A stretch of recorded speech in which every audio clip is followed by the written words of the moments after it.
Now on Fast and Loud. Richard was losing his mind. He loses his mind over everything. Hot rod hunter Richard Rawlings might have to eat his words Did I let my alligator mouth overload my tadpole ass? after agreeing to a race against Big Chief of Street Outlaws. All right, Big Chief, and I'll be there. Just as master mechanic Aaron Kaufman calls it quits with Gas Monkey I'm already out the door. and left the monkeys on their own Coming in hot. to build a race car unlike any they've built before. We get there, we got some smoke under the hood, I'll tell you that. Now the heat is on It's serious. I mean, these guys ain't jacking around. as the monkeys throw everything they've got into their Challenger build. This motor costs more than my house. While Aaron faces a challenge of his own, racing against an impossible deadline We're gonna be all the way down to the wire. to take on another set of outlaws. It's going down. It's time to get fired up. Because this time the Gas Monkeys are in the fight of their lives. And there's no guarantee they'll come out in one piece. He had to do that, didn't he?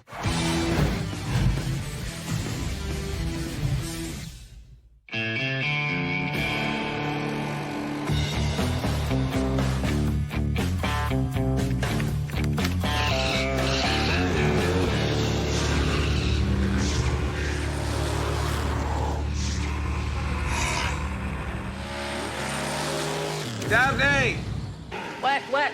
get all the monkeys in here. Okay. Gotta show them what we're up against.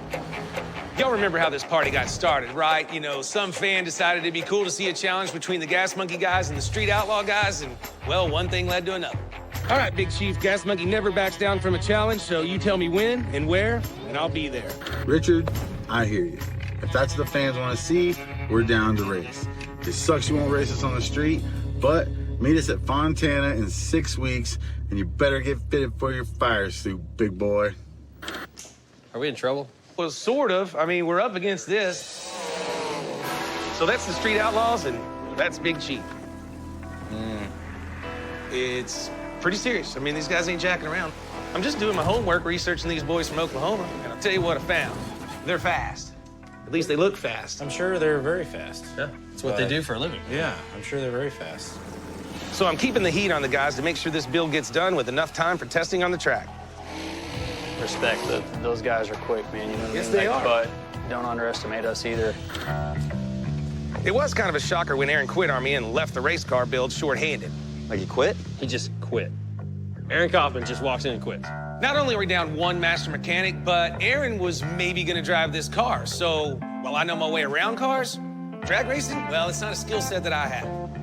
Rumor has it the Big Chief is upset about me not getting behind the wheel, and the way I look at it is he is a licensed NHRA driver, and since there's no mention in the rules as to who has to drive the car, well, who better than my licensed NHRA driver, Alex Laughlin?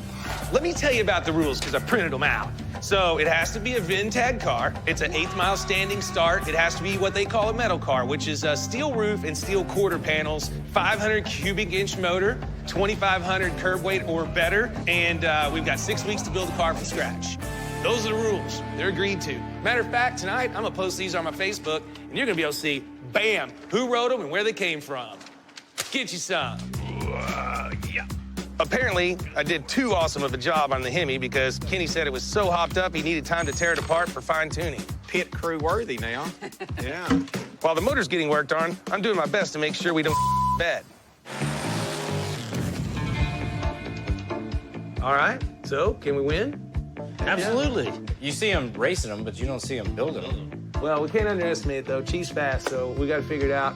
And I need a car that'll win. Stop talking, start building. Let's go. All right, get out there, build us a fast car, and we're gonna go try to win. But we're not gonna build a slow car. We'll build a fast car fast. We build every car fast. Yes. Texas doing it big all the time. Fast and loud all the way. Hands down, fast and loud. I'm gonna have to go with Street Outlaws on this. They got the experience and they really know what they're doing.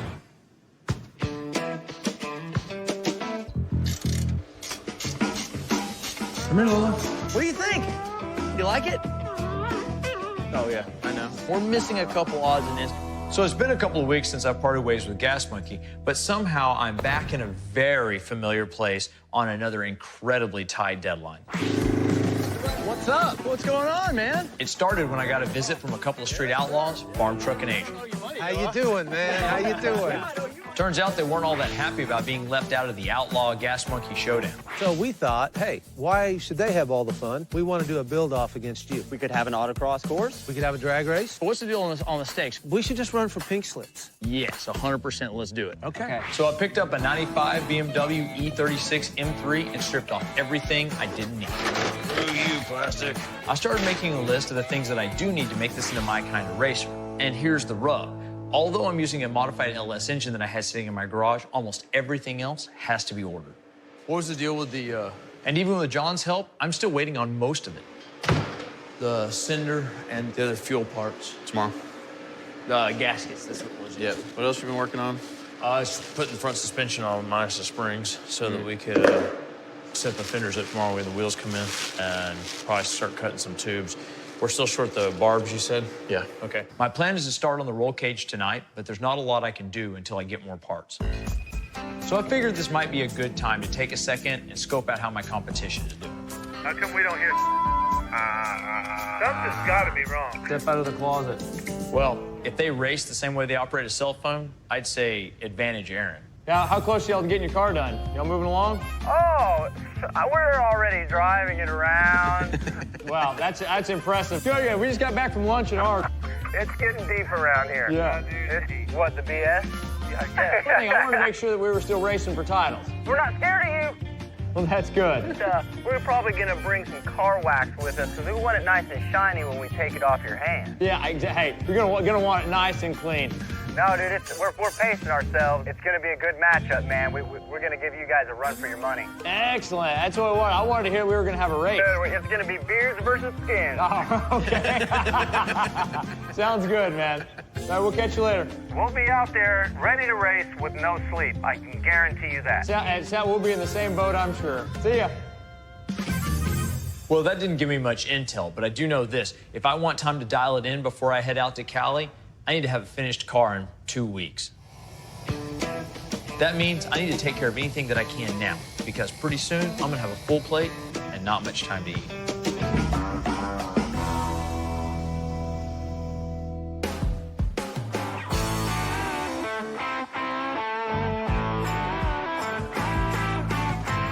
So this is the rear end Richard bought just in the anticipation of the race car. Okay.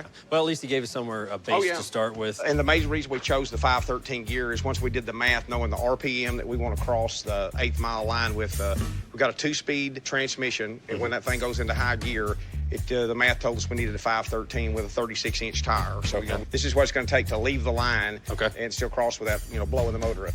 Kenny put heavyweight gears inside the housing, which is critical for us because we're going to be hitting it with 3,500 horsepower all at once. And if you don't have good gearing, you're going to shred the thing before you ever leave the line. How fast are we going to go? How fast? Oh, probably somewhere in 190 mile an hour. It's close to 200 probably. Now we're talking. I think we can. That's awesome.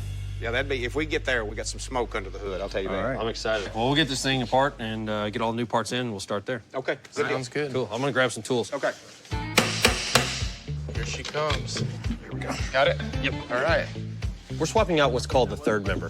This is also known as the heart of the driveline. This is where you transfer the 3,500 horsepower from the engine to the wheels and then to the ground. The engineering, you can tell how much heavier load this thing can take. This specific third member is called a 513. This is a reference to the diameter of the ring gear inside.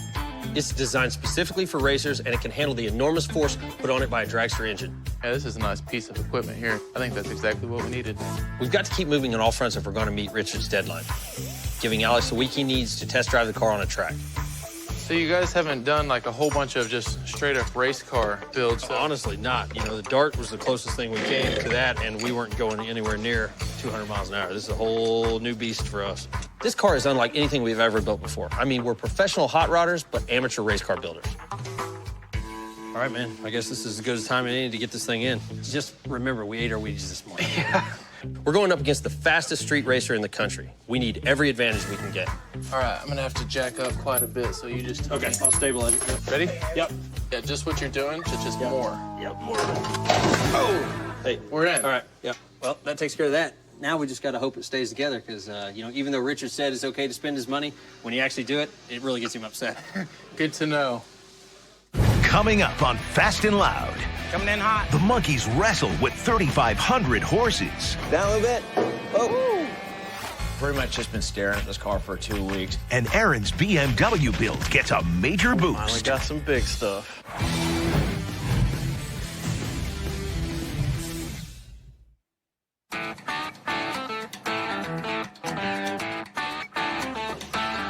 All right, we got the motor ready to go in now that we've got the compression changed. This thing is so nasty. You know, and Richard was losing his mind because he thought, we're talking 3, 4, 5 extra days. So. He loses his mind over everything. I know. Let's get this thing stabbed in.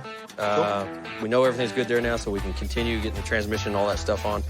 Hook it up. Let's drop it in real quick, and then we'll take it from there. Let's do it. Who's driving the forklift? Go for it. Me? Yeah, why not? Okay. Maybe that was a bad idea. Ooh, yeah. Sounds like a good idea to me. It's pretty clear that Richard really wants to win. He spared no expense on the specialty engine. This motor costs more than my house, so. I know. Dude, I know. Forward. Yeah. Onward to the car. Where you need to be right Coming in now. hot. All right. Bring your whole forklift towards the car, if you will. Okay. 6 inches. 6 inches, Mike. You should know all about 6 inches. Shoot, I wish. Okay, straight in, Mike. Good. All right, you can take it down now, Mike. Down. Hold on. Take it slow. Down a little bit. Oh. Where you at now? You want to go up? Hold on, nope. You want to go down? Up? Guys. Down?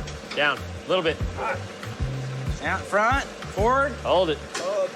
Pause. Backwards. I told you. We need a more comfortable seat. Here. We don't know what Chief is racing with, so our strategy from the beginning has been whatever will get us the most power to the ground fastest. We're betting this Hemi is going to get us there. That's it. All right, go down, Mike. Don't forget about Kenny's blower. It's all about getting off the line faster than the other guy, and a supercharger is exactly what we needed. What the is that, dude? This is how we're going to carry the blower over to the car. Why don't we just... Is it a swing set?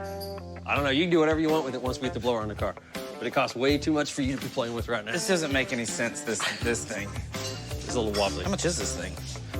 Way more than we make. When drag racing, you have 3 options to boost power by forcing air into the motor. Nitrous, turbos, or blowers. Nitrous uses pressurized nitrous oxide injected into the motor. Turbos take engine exhaust to spin turbines to force air into the motor.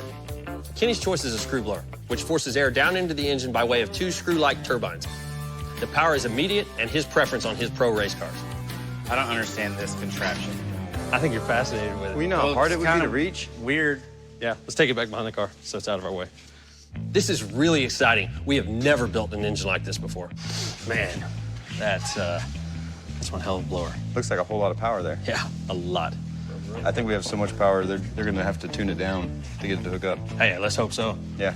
If we want to win this race against the Street Outlaw guys, we've got to have this kind of power. Well, we got to take the tape off from underneath it, too. Well, we're not running it yet. This is why you paint.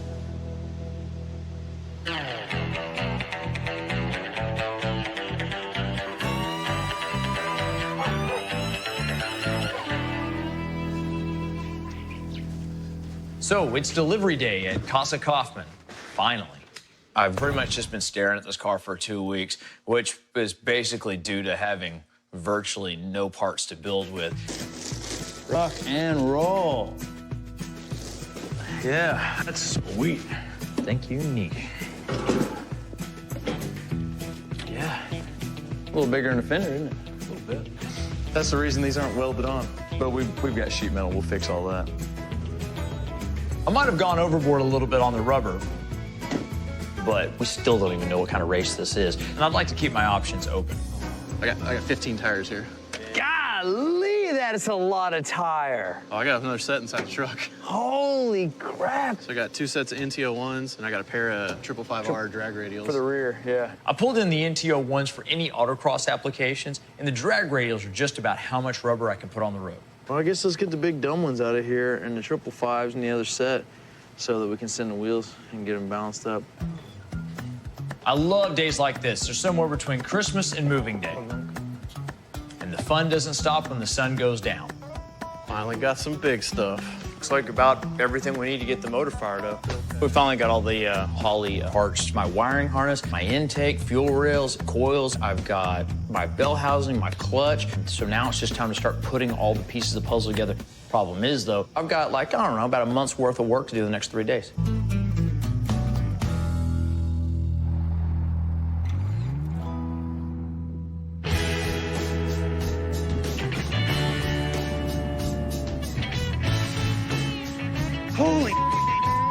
Why in the world does anybody live up here?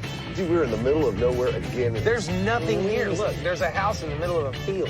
We are literally in the, like, frozen armpit tundra of the world. For a while now, I've been searching everywhere for my favorite car I had in high school, a red 78 Trans Am, 6.6-liter, 4-speed, power windows, power brakes, T-tops, gold bird, gold wheels, the shizzle. I think we passed it.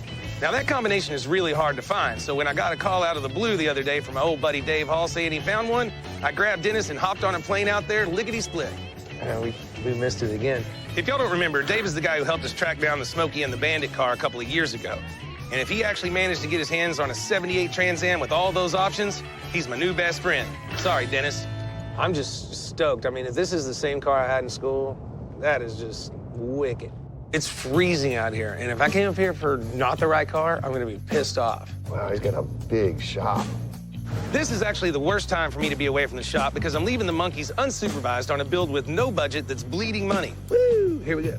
But Dave said if I don't come over and check out the car now, like right now, it's gonna be gone. And considering I've been looking for one for over 3 years, I wasn't about to take that risk. Whew. It's freaking cold and miserable. Who lives up here? Oh, no. Holy cow! I thought you just had the Trans Am shop. Holy crap. You might have to be my new money friend. What's up, Dave? What are you guys up to? Next time we go to dinner, you're buying. My name is Dave Hall with Restore Muscle Car here in Lincoln, Nebraska. You probably shouldn't have brought us up here. We are known as one of the top Trans Am restoration shops in the world. Man, as soon as we walked in the building, this is one of the nicest shops I've been in. This is my high school car right here.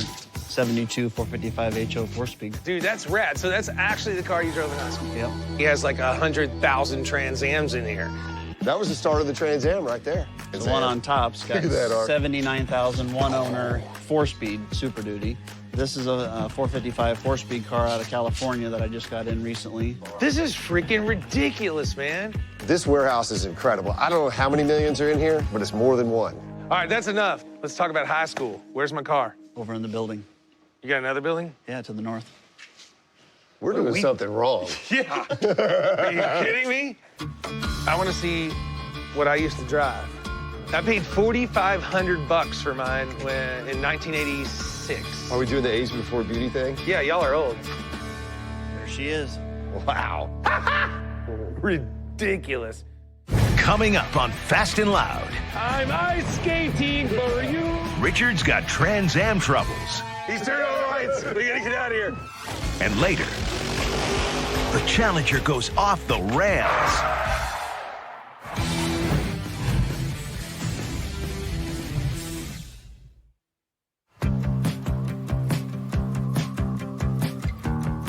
I want to see what I used to drive. It's not easy to find. It's rarer than we thought it was. Well, we can't find one.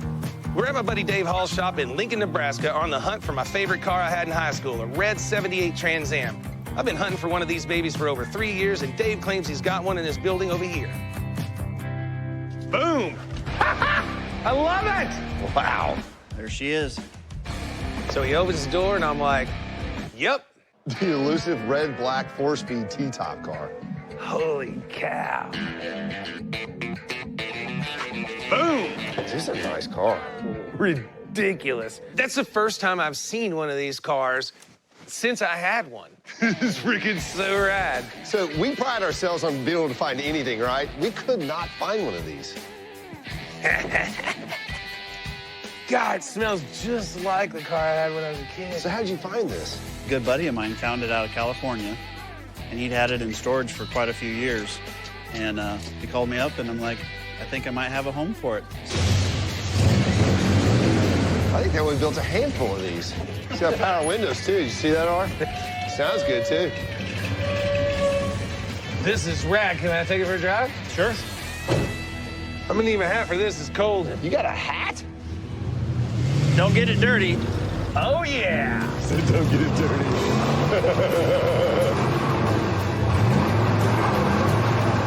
Let her rip, tater chip, little donuts. Woo! It's like ice dancing in the Bandit. I'm ice skating for you. Does it feel like high school? Yeah, it does. One good thing about ice and snow.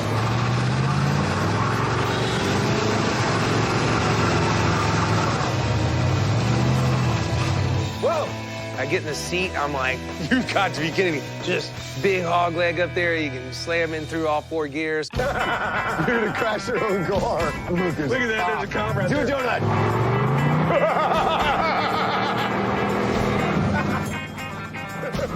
He didn't even see you. That is awesome. He literally didn't see that. Oh, no, he did. Hurry up. He's turning on lights. We gotta get out of here.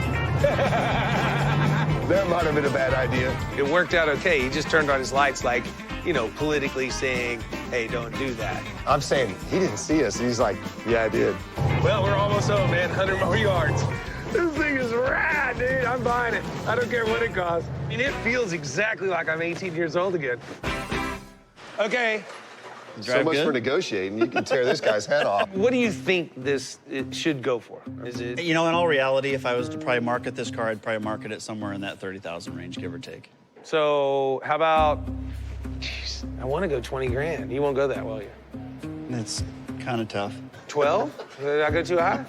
Golly, dude, it's just, you kind of got me over a barrel because you know I want it. You know I've been looking for it, but. Well, I started out thinking it was going to be somewhere in the 30s. I know you guys are good friends, and I was looking for the car for you. I think we could probably work out something. I really want this car, but it's not actually worth 35 grand. Dave's taking a page right out of the old Richard Rawlings playbook and jacking up the price because he knows I've got sentimental attachment. But no one beats old Tripp at his own game. That's why I came prepared. Well, you know we have something that you want. I'll let Diz tell you, because he's the guru. When we told you that we couldn't find this car, you told us there was a car that you couldn't find, if you remember the conversation 3 years ago. I do. You said, well, I can't find a 455 Starlight Black 4-speed car, non-SE. We not only found one, it's at the shop. Oh, nice. That's right. That Starlight Black 76 Trans Am that Dennis and I picked up in New York the other week, Dave's been looking for one of those for as long as I've been looking for one of these. Now it's time to pull a little Trans Am ninja on Dave. How about 25 grand? We hang a number at 25 grand on this because I need this car. Okay. That sounds like a pretty fair price to me. I can't believe you found that. So we got the deal done. 25 grand for my car. Dave's gonna come down and check out our 76 Trans Am. All right, well then the next time I see you, you are gonna be in Texas. Sounds good. That is a fair deal. It's a great price for the car. Could have easily got 35 grand for it, but he knows that that's the one I've been looking for. Woo! You got tequila?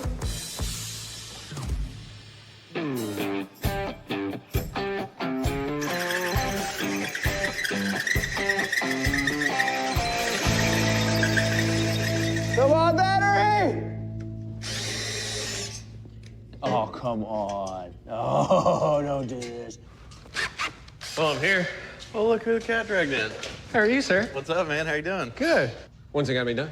Like yesterday. What's going on, bud? Hey, man. How are you? Good. Good to hear it, man. Like John, I heard John telling you we're sorely behind, but which is pretty much right on schedule. Yeah. We're coming right down to the wire trying to get this car ready for my showdown with Farm Truck and Asian, and I'm at least a day away from being able to fire up the engine. So I put out an SOS for anyone who could come give an hour or two to try and help. John's working on getting the serpentine system. I'll get the headers put together, and then after that, start on the gas tank. I can do it. Excellent, man. Hey, thanks for coming out and helping us. Yeah, no problem. Yeah. No problem. High five. I've already been burning the candle on both ends for several days now, so I'm pretty much running on fumes. Toss that header up there, okay? Could you just hold it in place for me? Oh, that header. That's it. It's really hard knowing my bed is just 30 feet away, but this car has to be on a trailer in less than 48 hours. So if I snooze right now, I'll lose. Essentially one of the most difficult gas tanks to install. Looks really nice. That stuff smells good, and it hurts good for you, too. But as you've no doubt seen many times before, I like to make things as difficult as possible, preferably on a deadline.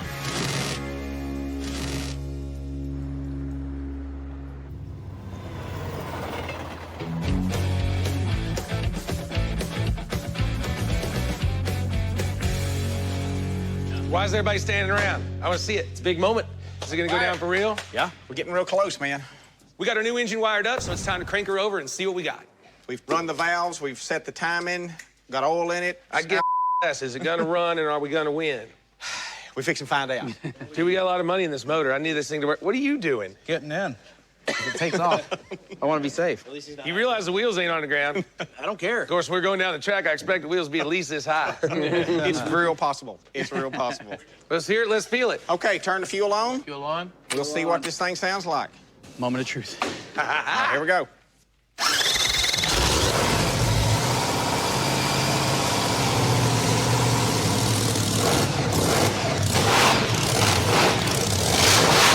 There's only one word I can think of when I hear that motor. Whoa! That's the blue flame of glorious winds.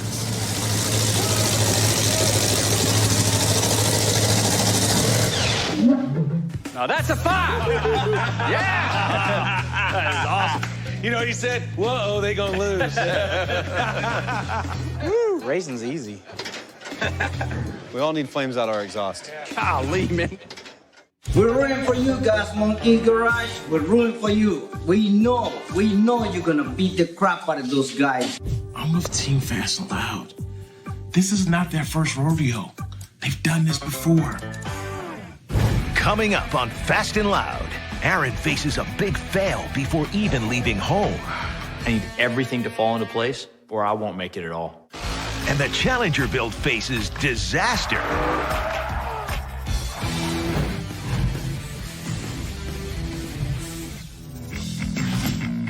What former child star is a 4-time winner of the Toyota Pro Celebrity Race? Is it A. Frankie Muniz, B. Jason Priestley, C. Rick Schroeder, or is it D. Alfonso Ribeiro?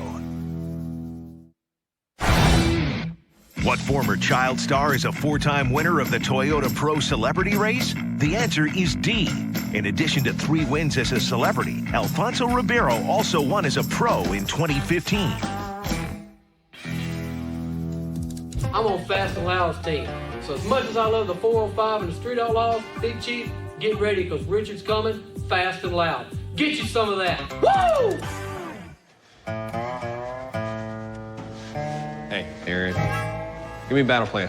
Exactly what you want from the fenders. Because we're making it so much wider, then we gotta take it, so the top of the factory inner fender, basically bring it all the way up to that level there. And then like on the back, you know how you see where there's that spur hanging off there? That can be brought straight to the ground. Okay. So I was scheduled to be loading my car onto a trailer tomorrow. But as I sit here right now, there's a real possibility that that won't happen. I can leave later, but every hour I delay is one less hour I have to test the car on the track before I actually race.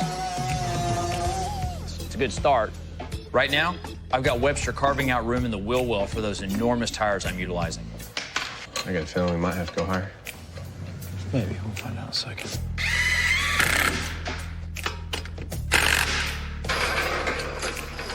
And as soon as I can, I've got to jump in and finish the wiring.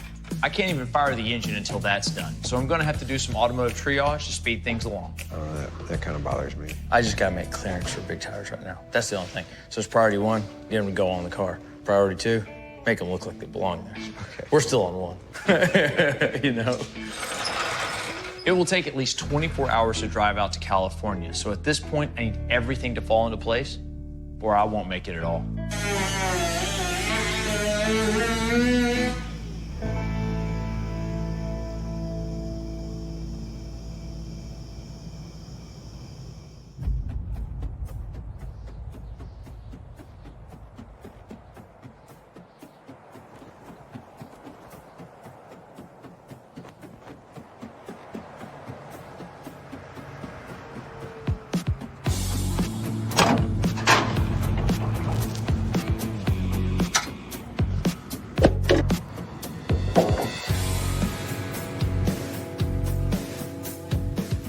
So here we are at Texas Motorplex down in Ennis, Texas, fixing to test the car. I mean, this is it. We're finally gonna find out what this bad boy can do.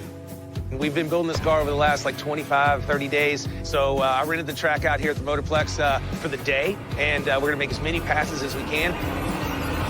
And then we gotta get the thing on the truck, get it stickered up, and get it out to California. So test day, what's the schedule? What do we do first? We'll get it, set the time in. The computer's gonna take us a little while to get set, and then we're gonna bust this thing off here in about an hour or so and I'm so make ready. a maiden voyage down the track. I'm really excited to see what it'll do. It's a lot of blood, sweat, and tears getting this car here today. I mean, we've never really built a race car of this caliber, but I believe we got a really, really competitive car, very, very fast. And tail of the tape will be when we pass the finish line. All right, well, here's a big day. We bust our ass. It is a car once we put the parts back on it, but all we got to do is go faster than the other guy. Let's do it. I think we can do it. All right. I'm excited. Let's do it. Have fun. I'm ready. All right.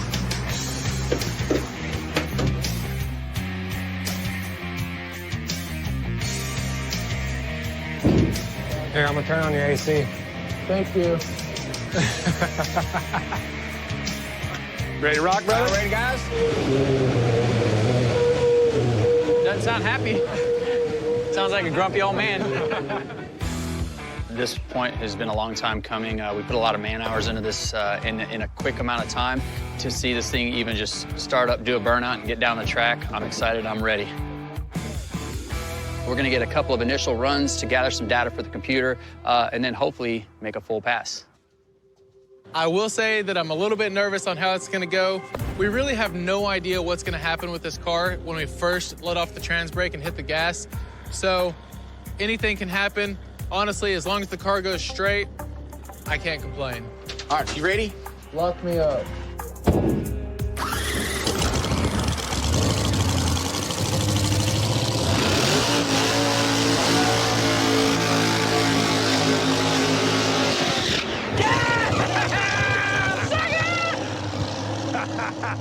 We just did our first test burnout. Got the car down the track about 100 yards or so. It's not tracking right. This thing, my steering wheel's like this. It's all over the place. Alex said the car felt pretty good, except for the steering's way off. So we're reclocking the steering, and then we'll start making some more passes. It's a cheap-ass steering wheel. That's exactly what it is. I don't know a whole lot about drag racing, but I'm pretty sure going straight's part of it. We're good. Power on. The more that you test, the more the car's gonna be set up and the faster that car's gonna be. What happened there? Hey, it's just hot. I mean, we just got to back the car down. We got way too much power right now. We've got a lot of power, so this is why we're here. All of these are normal things that we have to work through, especially when this is the first race with a new car. I can't watch anymore. I mean, I'm not a professional racer. That's not what I do. I'm the money guy, and I don't need to be standing around, hovering around, and worrying about every single thing. This is a real deal race car. I leave it to the experts. They know what's at stake. Get back to the shop, try to make some money to pay for all this. I'm sure we can handle it. Don't be scared. I ain't scared. It's just money, man. Yeah. Throughout the day, it's a big learning curve. Things have been a little bit disappointing. Every time we fix one problem, we find another, but we got to keep pushing. Here we go. This is gonna be the last pass of the day. This is our last shot to get some good data.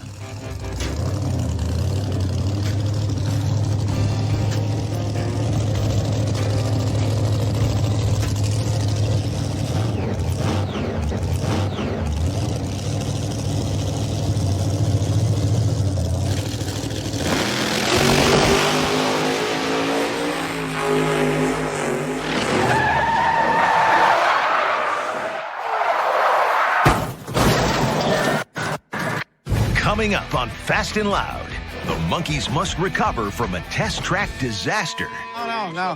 He had to do that. And Richard tallies the damage back at the shop. We could have a big problem.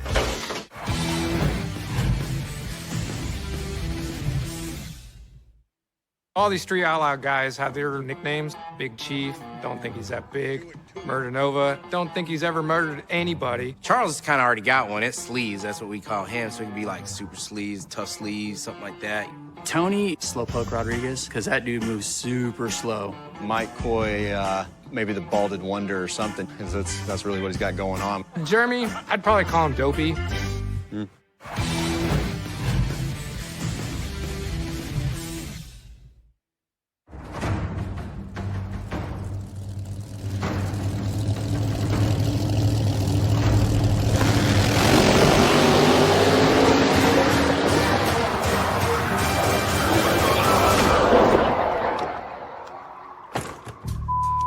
No, he had to do that. It's all right. We'll have to work on it tomorrow. It's okay. Yeah.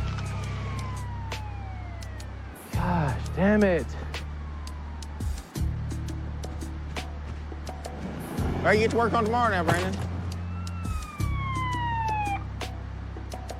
I'm fine.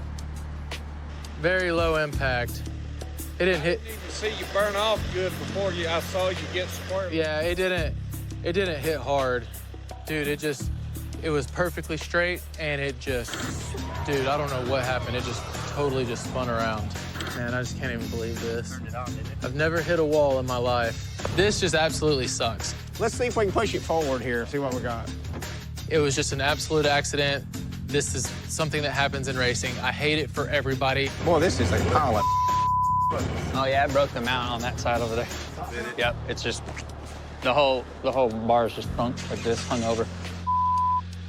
It sounds like the car shifted right when Alex hit the smooth part of the track, and from there on, it was like skating on ice. The damage caused by the wall shifted the whole rear end over, and what that means is the point where the rear end's attached actually broke off, so it kind of flopped over. All we can do is pull the car off the wall, kind of check out what's going on with it, see if it's even possible to get it up on the trailer. Probably the most damage actually is right here. It caved the whole quarter panel in right here. So when it hit, it shoved the door forward, which caused it to pop up right here, which caused it to jump out from inside of the fender right here. This is not the setback we needed. We were on track, and now who knows how much damage we're gonna have to fix. Who knows if we'll even make the race. It's gonna work out. It's a lot of work. Yeah, I mean, it's just ridiculous. We won't really know anything until we start pulling panels off how much actual mechanical failures happened. It's just a really big disappointment, you know what I mean? Nobody wants to see our car wrecked. Dude, you could really tell, like, right about here is where it just started to veer off. I mean, this is, I guess, the point of no return. We're gonna try to ascertain, you know, how much damage was actually done to the car. There's a few mechanical things that I saw maybe broke. Honestly, I'm actually glad you're okay. It could have been a lot worse. At this point, I'm just hoping that everything's gonna be okay as soon as we get back to the shop, you know? This car has to be done for that race. So what do you think Richard's gonna think? Oh, man, I'm so nervous. I know, right? He's sitting in the car going, oh my God! I know. Seriously.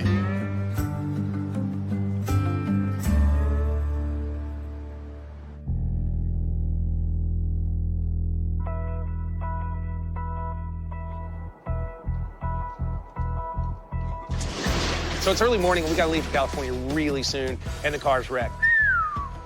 A lot of yellow on there. Yeah, that courtesy of that wall. It looks like it's a little more than cosmetic to me. I've got some marks on the tires and the wheel itself. Did we hurt the rear end? It broke the mount that holds the rear end in place. It's not locating the rear end anymore. Charles showed me where the rear end had come unhinged, so we could have a big problem. If we've got a twisted frame or something like that, it's unfixable in our time frame. We could just be out. What's the quick fix? Just bang it out? Well, we can try banging it out, but I would also call and see if they got a quarter available. I don't think that we have time to worry about a quarter, and I don't really give a what this car looks like as long as it goes down the track fast. This is a race, not a beauty contest. Amen. It may be faster to put a quarter on it. Let's just check availability on one. Find a quarter, find a solution, beat it out. I don't care. We got to be at the track in 48 hours. Why can't he wreck his own car, not mine? Let's get this thing blown apart and figured out. Okay.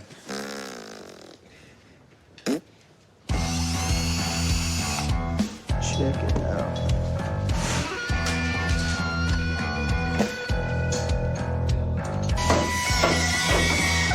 We went with Coy's plan, and right away we got ourselves a fresh quarter panel in. We could have beat the quarter panel out, but then we would have had to body work it or would have just looked like crap. Luckily, we were able to get the quarter panel quick and get it on pretty quick. This part doesn't suck so bad anymore. Oh my God, I got heavy. Mike and Tony got the quarter panel on really quickly, which helps us a lot. Push, Tony. I am. I need a whip. Screw you. You'll never listen to me. Now we can get the car over to the mechanic's side so we can button up all the loose ends. We need to get the car up in the air so we can get rid of the tire that hit the wall. Take this out and take a look, see if it's straight or bent or whatever else. If by chance this wheel is bent, you know, we've got one day to find one, which is next to impossible. So right now, a little stressful time. Well, that sucks. See it real good on the sidewall. Yep. It didn't take long spinning that wheel. You can see how it's just wobbling. Wheel's bent. It's gonna have to be replaced. Can't go down the track with a wobbly wheel. I've already made a phone call. We've got a wheel being located right now. If we have to have it shipped to California, that's what we'll do. It'll be in California. All right, did we figure out everything that we need to fix? We got to order another wheel.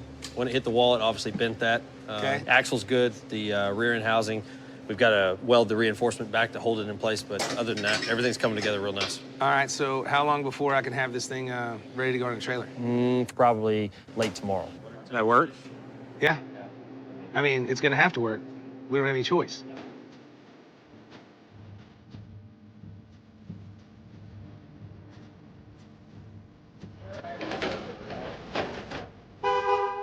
Well, let's get it loaded.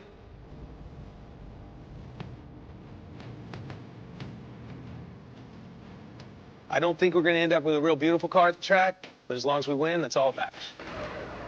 Are we gonna make it? Yeah. Are we gonna be able to race? I don't know. But I damn sure ain't just gonna not show up. You're in. Wheel chalk. See you in California, brother. Busted our ass to get this car done, man. I just hope it's gonna be enough.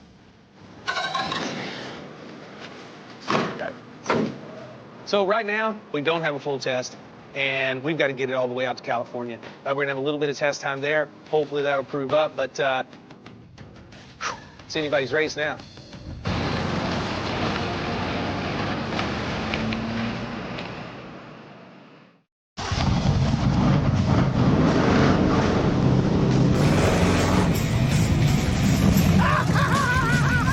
Dude, what is that?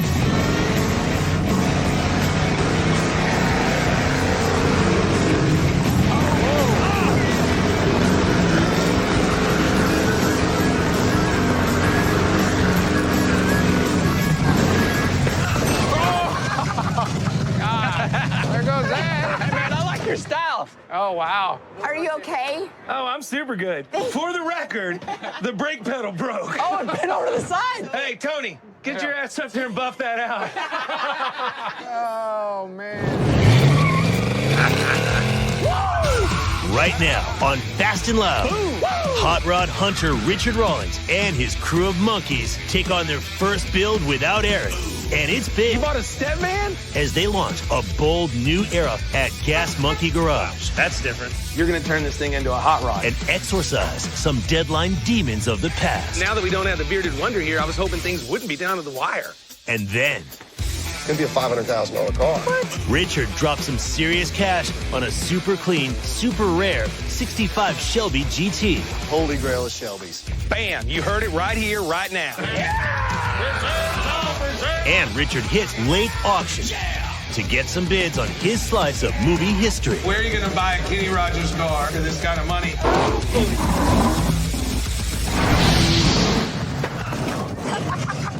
That ain't buffing out, bro. There'll be no buffing. Wow, man. Hey, before that happened, though, sweet donuts. I thought it was doing okay. I'm just glad I didn't get the building. Yeah. Sort of. I think that pole kind of did its work. That pole, he saved us. Yeah. So here's the problem. You have to sell it. This is Yeah. This is signed up for the lake auction tomorrow. Oh, yeah. Well, So this day isn't exactly starting out the way I wanted. Could have been a lot worse. One Ballard pole and a little bit of pride that I'm choking on right now. Where did this dang car come from? I don't know. It's been in the back warehouse for a long time. Me and Dennis bought it at a car show, and it's the Brewster Baker car. Which is super cool. You know what Brewster Baker is? It's the movie about with Kenny Rogers or whatever his name is. I don't remember the entire plot of the movie except for Kenny Rogers had some money trouble and he had to win this race and he had 6 kids and they ended up calling the movie Six Pack, which made all the people like me that were super into cars and beer go to the movies and watch it. And what we ended up with is a movie about kids. Hey, what's up, man? Hey, we're gonna need a little help. I heard something. It's going to auction tomorrow. It's never easy with you, is it? I don't know. Seriously, pull it off the pole, get it straightened out as best you can, rivet it, buff it, so I can take it down to the auction and get rid of it. You're clear. Oh, look at that. Almost there. Just pull it in here. This should be no problem at all. As a matter of fact, I'm not even gonna tell anybody this happened. Of course. Hey, don't hit the phone. This is a piece of movie memorabilia. I'm not telling anyone. At least till I sell it. All right, let's heat them up and see if we can pop them out. Hey, man. What? You got a minute? Why? I need to show you something out here. Well, you don't seem very happy about it. Well, it's either the best thing I've ever done or just be a normal thing I could do every day. That doesn't make me very excited, Tony. Come here, let me show you what I got. You bought something? Yeah. Man, dude, you know I always get nervous when you buy things without asking me. Yeah, well, I mean, you were gone, and I made an executive decision, and this thing was really clean. It's all original. It's not even a convertible, and those aren't original. Dude, I wouldn't buy anything with rims like that. I bought something with rims like this. What? You bought a step van? Oh, dude, look at this thing. It's rad. Look how solid this is. Solid. Why would you buy a step van? Dude, we get a lot of people that ask about these, and I mean, we've never had one. I've never found one that was worth buying. This one was all original. It was original owners. How could you go wrong with that? $4 grand? $4 grand? Yeah. All right, you might have done something right. So we're entering a new stage here at Gas Monkey Garage. What I call, well, the monkeys are in AA, after Aaron. And I told Tony that I want to kick it off with something really big. Well, he took me pretty literally because the next thing I know, he shows up with a 73-step van from an estate sale in Pennsylvania, and I gotta tell you, it's pretty freaking cool. I guess the battery's dead, but I know it runs and drives. I mean, we don't find them like this, and everybody wants one of these. What's the deal with it? It was a vending machine company. The guy sold sodas. Dang, this thing is clean, man. There's not even any marks on the floor. It looked good to me. Well, let's get it off of here. Get over here in front of the door, we'll put a battery in it and see if we get started. Now, delivery trucks have been jamming up our streets since Grandma was in diapers, but by 1973, it seemed like the Chevrolet P30 was the staple on every street.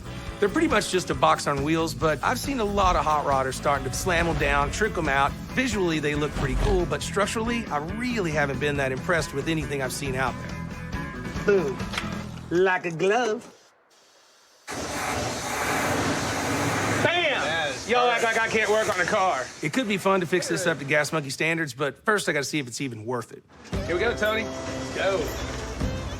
Mom, the ice cream man is coming! Throw out some money! Why does it say no riders? I don't know, man, but I don't darn. So I managed to get this thing out on the road, and I gotta admit, it isn't that fast, but it is kind of fun. And the fast part, we can do something about that. Brakes feel good. Tranny feels good. No, it sounds real good. It is pretty freaking wicked. Dude, this thing would be rad slammed down on big wheels. Then you got a blank canvas. You could wrap that, you can paint it. All right, man. I say we build it. Yeah, no, it's cool. I like it. I think I'm gonna wait until tomorrow to show this to the monkeys, though. We need to have a little State of the Union summit before we jump into this.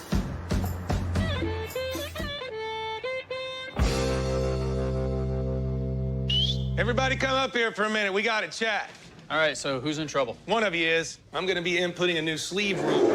Good. Come on, man. This could be a good team-building experience right here, and y'all come in all upset. Woo! So check it out. I mean, we're embarking on a little new territory for Gas Monkey. I mean, Aaron's gone, and there was more than a decade where he was basically the backbone of this company. And quite frankly, a lot of naysayers, especially on the old interwebs, are saying that, oh, Gas Monkey's going under. I mean, that's not the truth. What they don't know is that we all designed them. We all built the cars as a team. You know, it wasn't a one-man show, and it wasn't a one-man shop. Gas Monkey's still here and going strong, and now we just got to prove it. Let's just build something kick-ass and put it out there and make some money. I'm with that. Yeah, we're not going to let you down or nothing. We're excited, man. I think we can do it. All right. As far as our ass being online, it does suck, but I don't want anybody to feel like it's a woe is me type situation. Our ass is always on the line. Right. I mean, we know what's expected. Cool. Then get out there and I will show you in a minute what we're going to be doing. Uh-oh. All right. Oh, it's going to be good. He's got that look on his face. Onward and upward, sons. Better and faster. I forgot the faster part. We never said faster. That was your word. Tony, where's that step van?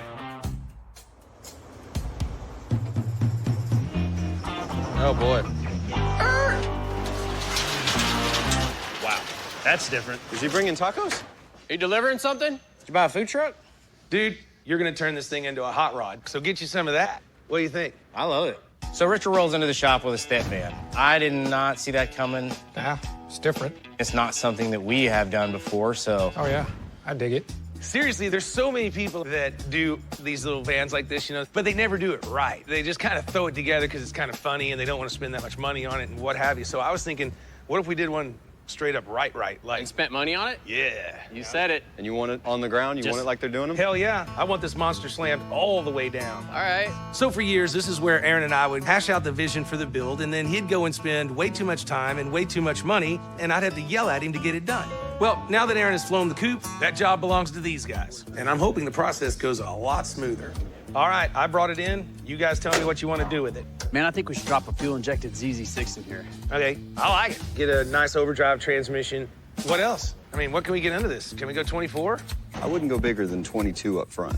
I like the factory grills. I do too. I think these things need to be chromed. But the body's not bad. I only saw really one spot. No, there's one little ding over there. I mean, it's super clean. Who do you think's gonna buy this thing? It ain't gonna fit in your average Joe's garage. Yeah. I don't know, man. Something this big really does narrow the field of potential buyers, but there's got to be someone out there that wants something as fun and functional as this. I mean, maybe they use it as a promo truck for their business, but to hook that fish, we're gonna have to spruce up the inside too. What I'd really like to do is step up this step van and make it really sleek and stylish. We can pull these rivets and get our windows back, and maybe pull out these shelves and line the inside with some leather. I like it. That just leaves one question. What color? Just flake it out. Flake it? Yeah. Like just a big gold brick? You want gold? I'm out on that. What color do you want? Black. Yeah, black. All right, you're letting us run this build, so I'll give you this one, and we'll go black. So here's the plan. We're gonna take this tried and true workhorse and make it into a class of its own. We're gonna pump up the horsepower with a Chevy Performance engine from Skog & Dickey. Put a little bit more rubber meat on the ground and bag this monster so it sits all the way down on the cement. Inside, we're going to upgrade the accommodations, both in the rear and in the cab. And we're gonna add AC, which means we're gonna have to redesign the dash to accommodate all the new features. When you get in our van, you're gonna be riding in style. Or riding cool. On the outside, we're gonna streamline the lights, chrome grille. You're gonna look twice, maybe even 3 times when you see this bad boy coming up behind you. I'm gonna give them 25 grand in 3 weeks to get it all done, because at the end of the day, I wanna sell this thing for at least 50 grand so I can put some cash in the pocket. We'll have a really nice step van to show off to the world that Aaron may be gone, but Gas Monkey is still going strong. Amen. All right, cool. Well, the way I look at it, y'all should be able to get in the box off in what, an hour and a half? Why would we do that? We wouldn't have any measurements or have any idea of what we need to actually do to it to make it work. I don't tell you how to do your job. You don't tell me how to do mine. I think he just did. Just get it done. We couldn't be happier with the opportunity that Richard's given us now. We all have a hand on the wheel that's driving this project. Don't let that freaking motor hit them pads. I think the sheer size of this thing is gonna be one of our biggest challenges. I've never bagged one that big. I guess there's a first time for everything. Nailed it. I'm done. Coming up, Richard grabs a six-pack and hits the auction. Don't let him do that to you. And the slow progress with the step van Jason, let's take a walk. feels too much like old times. What's the deal? You still got a long ways to go.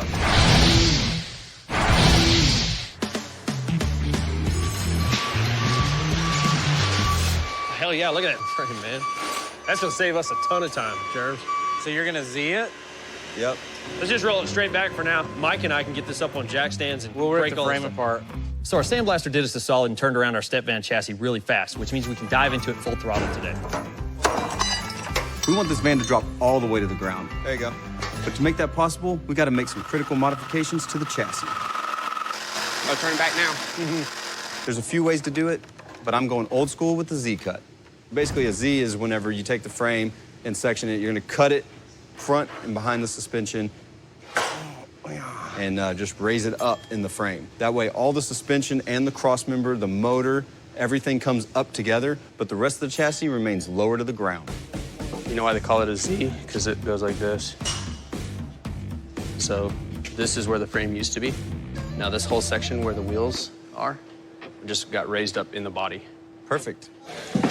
Oh, there you go. Go ahead, I got it. Start ripping these open on the table, see what we can find. Carry the heavy stuff. The cuts are the easy part. Since there's not many people out there customizing step vans, drop kits are not readily available, so we're gonna have to make all the bracing and bracketing ourselves. That's gonna eat up a lot more time than expected, but in the end, this is gonna be the most customized chassis to ever come out of Gas Monkey Garage. Are we making it, any progressing? Lots of progress as far as Z goes. Is that all you had to move it? Yeah, 2.5 inches. Freaking rad, dude. Yeah, it's not too much. And then you move the front back down. Yep, front back down, so the front bumper, core support, radiator, everything will still live where it was. You still got a long ways to go. Yep, the back's gonna need a huge notch. Huh. Yep, it's gonna be a big one. It looks like they're gonna be spending a lot more time on the chassis than we originally planned. Kind of gets me to feeling a little Aaron deja vu on the deadline thing. How are we doing on getting it over to paint? Bad. We don't have a car to give to the paint shop yet.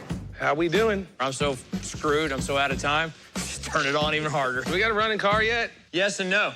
Come on, man. Car's supposed to be done in the morning.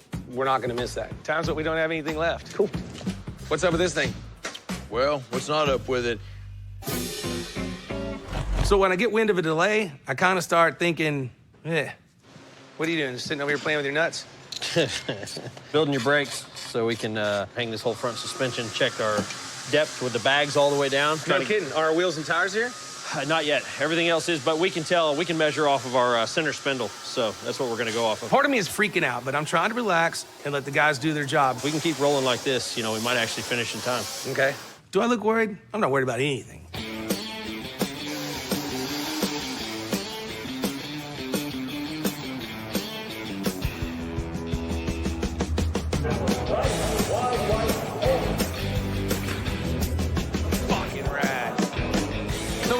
Auction as we usually are this time of year.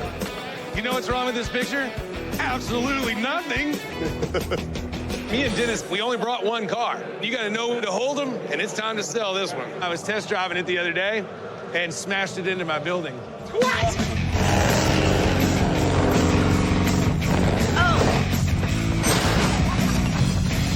Is it still wrecked now? No, it's a dirt car. We just beat it into submission, put some extra rivets in it. No way. We got 11 grand in it, period. No other fees, except for my fixing my accident. What are you hoping for, Alan?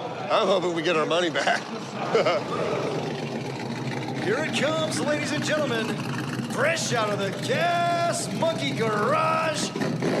Richard, tell us a little bit about this Camaro. This is the actual car from the movie, six-pack, and it is a blast to drive. It's actually got a little bit of power, so be careful. All right, here we go. 50,000. He get 20,000. 20,000. Not get 5,000. 7,000. It's 5,000. 7, 10, 10. It's 10,000. 10. I'm with you. I get 10,000. 10. You get 10. Now enter our plan is on. 10. The bidding's going a little slow right now. I'm actually starting to get nervous. 10. 10,000. 12,000. I get 12,000. 12. Let it go. Yes, sir. Reserves off. 14,000. Our plan is on. Come on now. This is cheap for movie memorabilia. Where are you going to buy a Kenny Rogers car for this kind of money? And then Scotty, the car flipper from St. Louis, well, he's here with my buddy J.D. Pass, and he steps up and starts bumping up the bids. Go, Scotty, go! So the auction guys worked the car really hard. I mean, they stayed on it. The two buyers we had, they got on them, pretty much blew everybody else out of the room. They worked the two guys hard. It was awesome. 17.5. Did you get it? Now 17.7. $18,000. And you get $18,000. Don't let him do that to you. Look at it. $18,000, sir. And you get $18,000. It's all in, all done. I have. Sold. 17,750. Sold. Boom, 17,750. Get you some of that. 17,750. We got the ticket. It's ours. We made $5 grand. Yeah. You want to go waste it? Yes. Let's do it.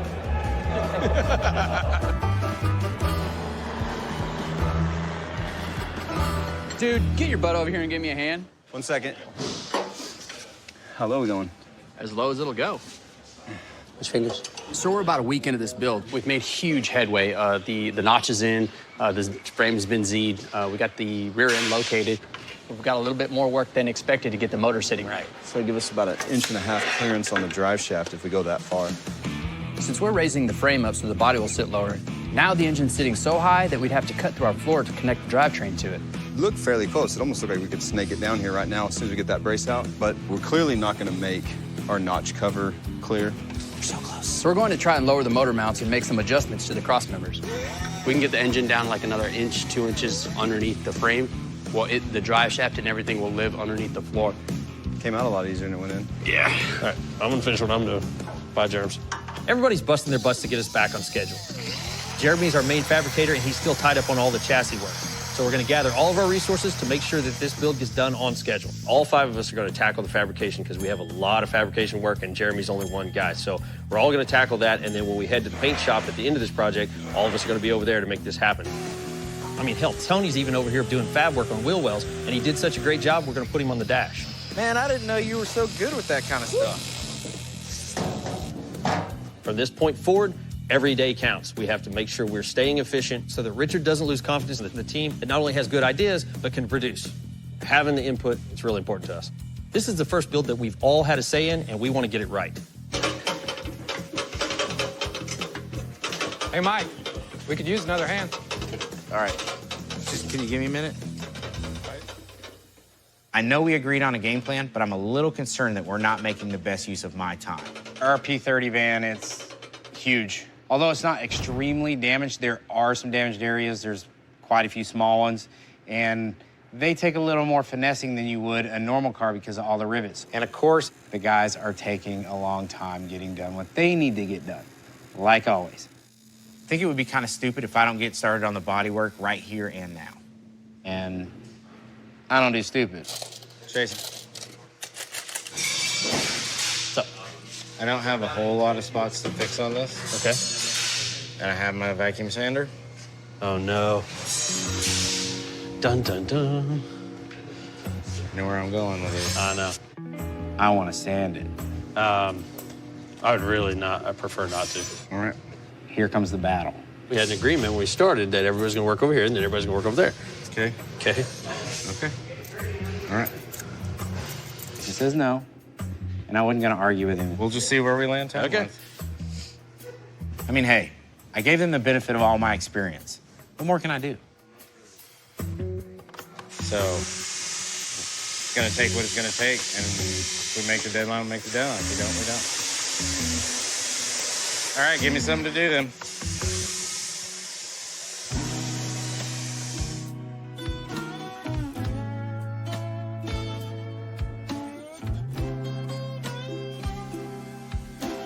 Dude, I like those gauges. Yeah, I picked them. Good choice. Yeah. I'm starting to learn a lot about your fabrication skills, too. I'm just making it up as I go, bro. That's part of fabrication. You're doing pretty good. I promise you that. At least that's what Google told me.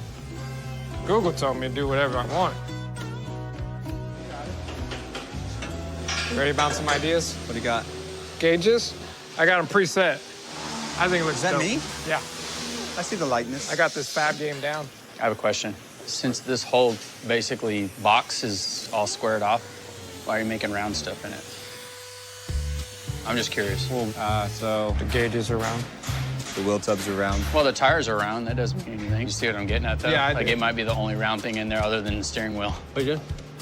I don't know. We're trying to reinvent the wheel after we already had a game plan again. What was our original plan? Box? Charles wants one of these. That's just me, though. I'm just part of the decision-making process. Tony, the whole truck's squared. Why the fuck do you make round ones? I like putting squares in round holes. I know I said I wasn't worried about these guys falling behind on schedule, but just in case, I've been taking all my calls out here on the floor to keep an eye on things and see how they're working out. I was just raising the issue because after the fact, your daddy might go, well, why the fuck is that the only round thing in the whole truck? Tell my daddy I'm to just make saying. his own damn gauges. I'm just saying. Let's just take a vote. I'm gonna say that I like the square one better. Okay, I don't want to be a traitor, but I do call it square. Okay, let's go square. I think that has to be the way. Good call. Hey, Jason, What's going on, Richard? let's take a walk, figure it out. Turns out the wheels of democracy, they might turn a little too slow when a hot rod's involved. And the last thing I want is to be hassling these guys about the schedule every single day, like I did with Aaron. All right, so what's the deal, man? Because it started off really fast, and now it looks like we are dragging ass. You said you wanted to go above and beyond on this build, so we're really trying to add as much as possible to it. There's a lot of decisions that need to be made. It's just a lot of work. I know. Well, I want everybody to have a voice on this one, and I know that it's something that we all wanted to do, but somebody's got to be in charge. Well, and I've decided the buck stops with you. That's You've fine. got to keep them on time, on budget, keep it moving. Here's the deal. If you got 5 people driving a car, you're not really going to get anywhere. You only need 1 set of hands on the wheel. It's a lot of pressure. Yeah, well, just remember this. Shit rolls downhill, and this shit just rolled onto you. Coming up, You excited? I'm always excited, man. Richard tries to buy a very rare Shelby 350, you can walk away with it right now. Golly, 350. as Jason struggles to get the build back up to speed. Well, you prioritizing that right? This whole list is priority. So I want to basically lop it off in some way on the ends to where it's more of just a flat bumper in the back. Finish, yeah. Yes, doesn't even have to roll. It can be almost straight. We were hoping to have our step van and paint by now, but we're still knee-deep in fab work. And now we're officially behind schedule. We finally got the chassis back on the body, but we've been spread so thin, we haven't even had time to finish the rear wheel wells. We have to go far enough to get in the middle of the brace. Mike and Charles jumped onto the project this morning, but now they want to scrap all the work that Tony did and go a different direction. I hear you guys have a new plan. Change these wheel tubs? So we're scrapping the round wheel tubs completely and going with the angular wheel tubs to fit. It's not angled, just square. Hey, you know why? Because that's what was in it. We figured we got a square notch that we need to cover. We're looking for room under the floor to add an AC unit to the rear. And we want to put bench seating back there. Let's put in square tubs to serve as a bench, and that'll kill a lot of birds with one stone. It's simple, sweet, and it'll get us into paint faster. Hey, as long as we're not losing time and you got a plan and you got your material. Yep. Okay, good enough for me. Bye, Felicia. They say we're not going to lose time, but this back and forth business takes time. And since Richard put me in charge of keeping this build on schedule, it's my ass. So I'm going to remind these guys just how much work we still have left to do. What's going on? This is just a little list of everything we need to get done to get into paint and get us back on schedule. Right. Well, okay. So are we prioritizing that right? Yes. I'm just curious. This whole list is priority right now, Right, as far right. as I'm concerned. Yes. Yes. Okay. Sorry. Work the list down and just go from there. Let's go. Where are we at? Dripping Springs, Texas? Dripping Springs, Texas. This is where, like, everybody's moving, man. I heard that the Martin brothers live out here. Jesse James lives out here and shoots guns and stuff. And if they knew we were yanking this car in their backyard, they would not be happy. You know, Dennis and I are always looking on the interwebs and keeping track of what pops up. As a matter of fact, it's kind of odd sometimes because a lot of times when something special pops up, we call each other before we call the owner of the car just to double check the facts. Are you excited? I'm always excited, man. This thing popped up on the interwebs. I called you immediately. A couple days ago, a 1965 Shelby GT350 popped up on one of the more popular websites. And I'm looking at it going, well, that's just impossible. I mean, this is a very, very special car. 65 Shelby, holy grail of Shelbys. Bam, you heard it right here, right now. Only Mustang makes it happen. These aren't just words, it's a fact. The 65 Shelbys, that was Carroll Shelby's foray into building mass production cars for Ford. Stripped down, loud, full-on race cars that the everyday guy could buy. 65. It's the first year, 100% pure Shelby. Every year after that, they started farming more and more things out. So anybody that's a major collector, he wants a 65 Shelby. Most of them were raced, most of them were wrecked, and most of them do not have the original motors. How many 65s do they make? 562. This is a one family-owned car. It's supposed to be 19,000 actual miles, all numbers matching. Survivor cars right now are actually bringing more than restored cars. You know, it could be a $500,000 car. What? So we're going to be the first ones to get to see it. We got the first opportunity to buy it. Let's go see what we got. How you doing, sir? Fine, how you doing? Richard Rawlings. Matt. Matt, we spoke on the phone. This is Dennis. Nice to meet you, Dennis Dennis. calls. This is my mom. Karen Nice to and meet Matt. Morning, man. Hi, Nice Dennis. to meet Thank you. you. Nice to I meet guess you. your phone's been blowing up a little bit on this one, but thank you guys for letting us have first look-see. I'm all Yeah. excited like a little kid. Let's check it out. All right, it's right over here. Why don't you grab a corner right there? Sure enough, there's a 65 GT Shelby sitting in the garage. Holy cow. So your dad's brother bought this new in Huntington Beach. That's right, his oldest brother. And on the phone, Richard, he told me his dad, who must be an incredibly smart guy, traded his brother a Ranchero for this even up.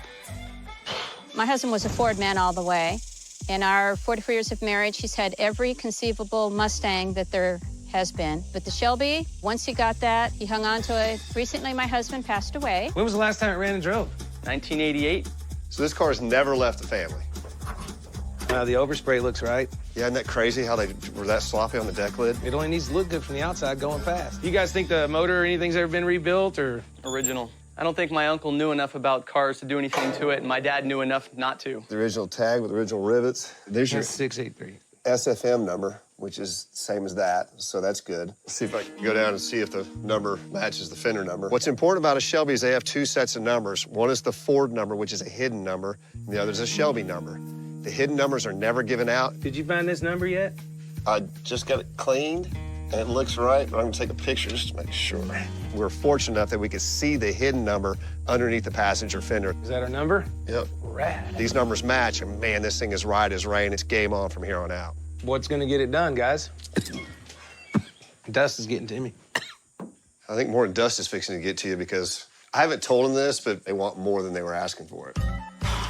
Yeah, I didn't expect quite as much response as I got from this. So they listed his car for 115 grand, which we both knew was pretty low. And we knew the competition was going to drive up the price. I had told Richard we'd probably be splitting 200K to take this one home. We were actually the first ones to call. Yeah, I didn't expect quite as much response as I got from this. Matt proceeded to tell us, we got a ton of guys that, want to fly out here on their private jets and going to bring bags full of cash and everything else. So it's going to cost us more.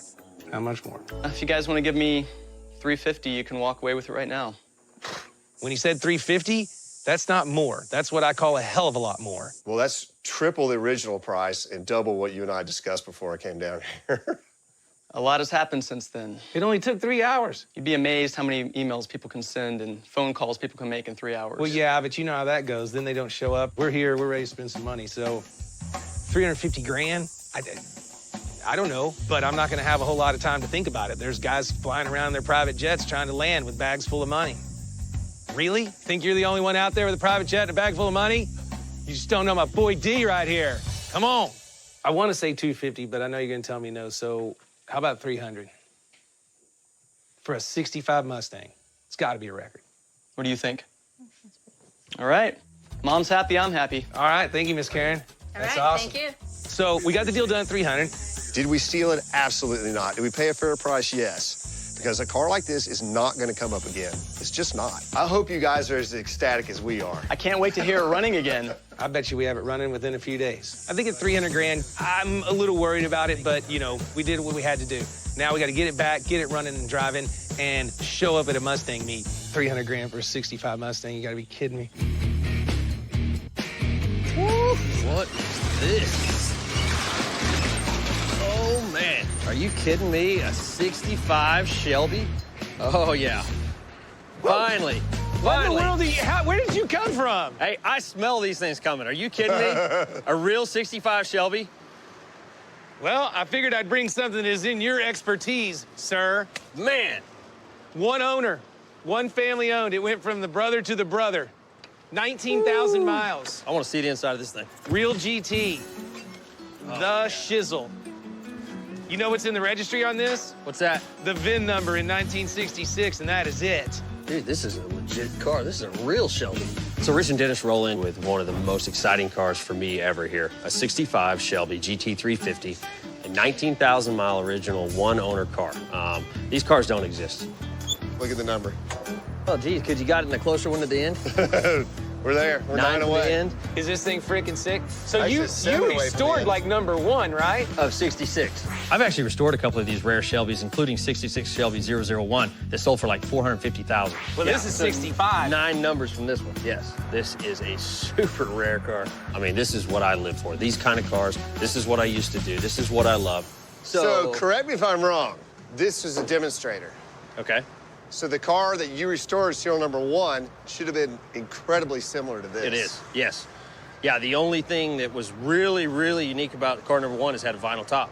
It was deleted after that, but these cars are so unique getting into these last 10 and the early ones in 66 because they were trying all these different ideas. They had parts carried over from both years because they were transitioning over. This car's the shit. This is it. This is the ultimate in the Shelby world of unique, historic, and original and limited. I mean, these are the most limited Shelbys ever made. Man, dude, you have just made my year.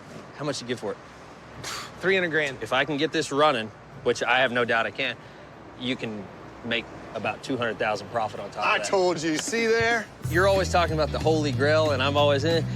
This actually could absolutely be that. See there? I had to back it. That's it. I'm out on the Holy Grail part. It's not sold yet. We did our part. We went and got it. You get it down and get it running. All right. I can do that. This is my new baby.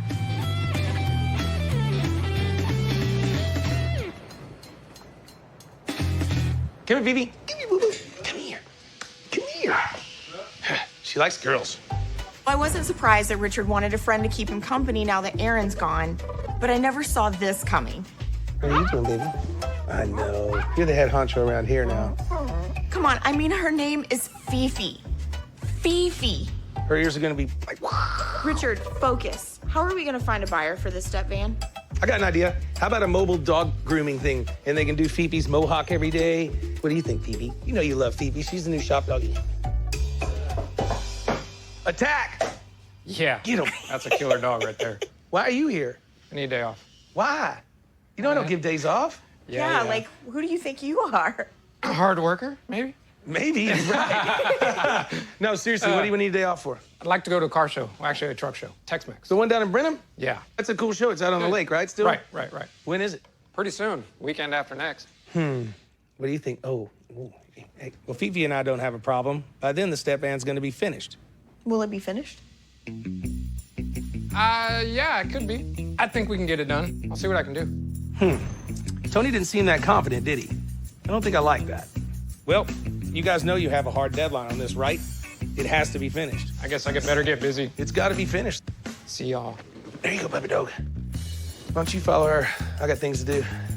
When I put Jason in charge of our step van build, I expected to see him kick the monkeys into overdrive. And now after talking to Tony, I'm not sure if that's happened. Okay. Ugh. So far, I've been trying to be a nice guy about this, but you know what they say about nice guys? Absolutely nothing. And they usually get stuck with the bill. All right, so what the hell's going on? We're knocking it out. You're looking at it. We're supposed to be in paint 2 days ago. Yeah, actually, we're probably supposed to have been in paint about 4 days ago. But we're 4 days ahead on paint because we've already sanded it over here and done a bunch of body work. Dude, this is fucking bullshit. What about the back tubs? Why are they out? I thought they were in. Well, they were, and we had an issue with that. We changed our idea. You know, it's going to save us time ultimately, but, you know, it is what it is. It's not is what it is. We got to be done. Everything's down to the wire. Oh, we know. Trust me. And now that we don't have the bearded wonder here, I was hoping things wouldn't be down to the wire. Huh? So what's the new design on the back, on the tubs? Square, functional for what you need it to be later. It gives us a place to put the AC in. It also gives us a bench seat. But, yeah. Put the AC in? Rear AC. 2 ACs in it. I don't understand. Somebody tell me what you're talking about. The original plan was to have one AC, but since we're fixing up the rear of the van so nicely, it makes sense to have one back there, too. I'm just not sure what that has to do with the wheel well. We're putting a box that runs the full length from side to side. I got that. Where they were going to be round, you see how the old wheel tubs are squared off right there? It's basically going to go straight across. I understand. Bigger. And what that's going to give you is just all this flat area to either put a bed, a bench, a countertop, whatever. But you're not going back here. No. And you said something about you're putting AC somewhere. Where are you doing that? Well, the wheels are over here. We have all this room to put the air conditioning in so we can hide it. Well, these are all great ideas, but how in the hell are we going to get it done on time? It's going to be faster than trying to fasten those round suckers to this. All right. It seems like 1 step forward and 10 steps back, but it's actually the opposite. It's actually okay, when are we going to have it in paint? Whenever we're done. Well, he's got half the body work done. The thing is this: we can give you a mediocre truck that's a piece of shit, which we're not going to do. And That's you can not the plan. And you can be happy, or you can stress a little bit. Let us do our job, work whatever hours it takes, get this thing done, and get it to Mike. Either way, the truck's going to be done. But not Saturdays. Is he pushing back on me? The fact of the matter is, we know what you expect. Let us finish our job. Well, there you go. Y'all are working all night tonight. I want that in paint tomorrow. Spray paint? You know, I've been in this situation way too many times, and frankly, I'm over it. I had really hoped that the issues with the schedule would follow Aaron out the door, but so far, that ain't happening. It's time for me to figure out a way to get these guys to understand that a deadline is deadline, because time is money, and in this case, it's my money. Coming up on Fast and Loud. This would be a perfect car to cut up. Are you a Mustang hater? The guys discover a major flaw in the Shelby. That might be a problem. Gather around. And Richard reveals a surprise. Now you got a deadline you cannot get out of. What's going on, guys? What's up in our interwebs today? So Viral Hog posts this video about 2 guys parking in their BMW i8 right in the middle of heavy New York City traffic. A gold i8 BMW. So he's right on Times Square. Yeah. Some guy walks up right behind him with a bat. Get you some of that. If it's staged, it was pretty daggone good. Definitely post that on our site. Our fans are gonna love it. How's that going, Tony? Hoping to be done by lunch. So we were originally scheduled to have the step van and paint days ago, but we still have a ton of fab work to get completed before we can get it over into paint. At least Mike's been trying to do as much prep work as possible while we try to finish up. You going or no? Really? You looking all right? Come on. On top of that, Richard's already got a potential buyer for that rare 65 Shelby he bought yesterday. And since I told him I could get it running and driving, and it would probably increase the value by 100 or 200,000, of course he wants me to get it running and driving. Hey, Jake, don't you think this would be a perfect car to cut? I mean, maybe even back half it? No, it would not. You're not allowed to be anywhere near it with a cutting cord. Are you a Mustang hater? No, but just picture it with the back half, some big, wide 12-inch tires in the back. It's perfect, just the way it is. Subframe, tubular front cross member. Every cut you make on this drops a couple zeros off the end of it, value-wise. See where you're standing right now? Yeah. You're not allowed to be any closer to the car at any area around it than that right there. What? Yes. You can look from afar, but that's it. I'll go do something else then. Bye. So when we say running and driving, that means a motor that runs, a transmission that moves, and brakes that stop. Oh, boy. The first step in this process is check the motor. The car's been sitting 30 years the way it is, so we need to dive in and see what we can find. Whoa. All right. That might be a problem. What's this, Jim? Hey, I just tried to crank over on the crank. Won't budge. Oh, man. Seized. Here, big arms, see if you can get it to brake.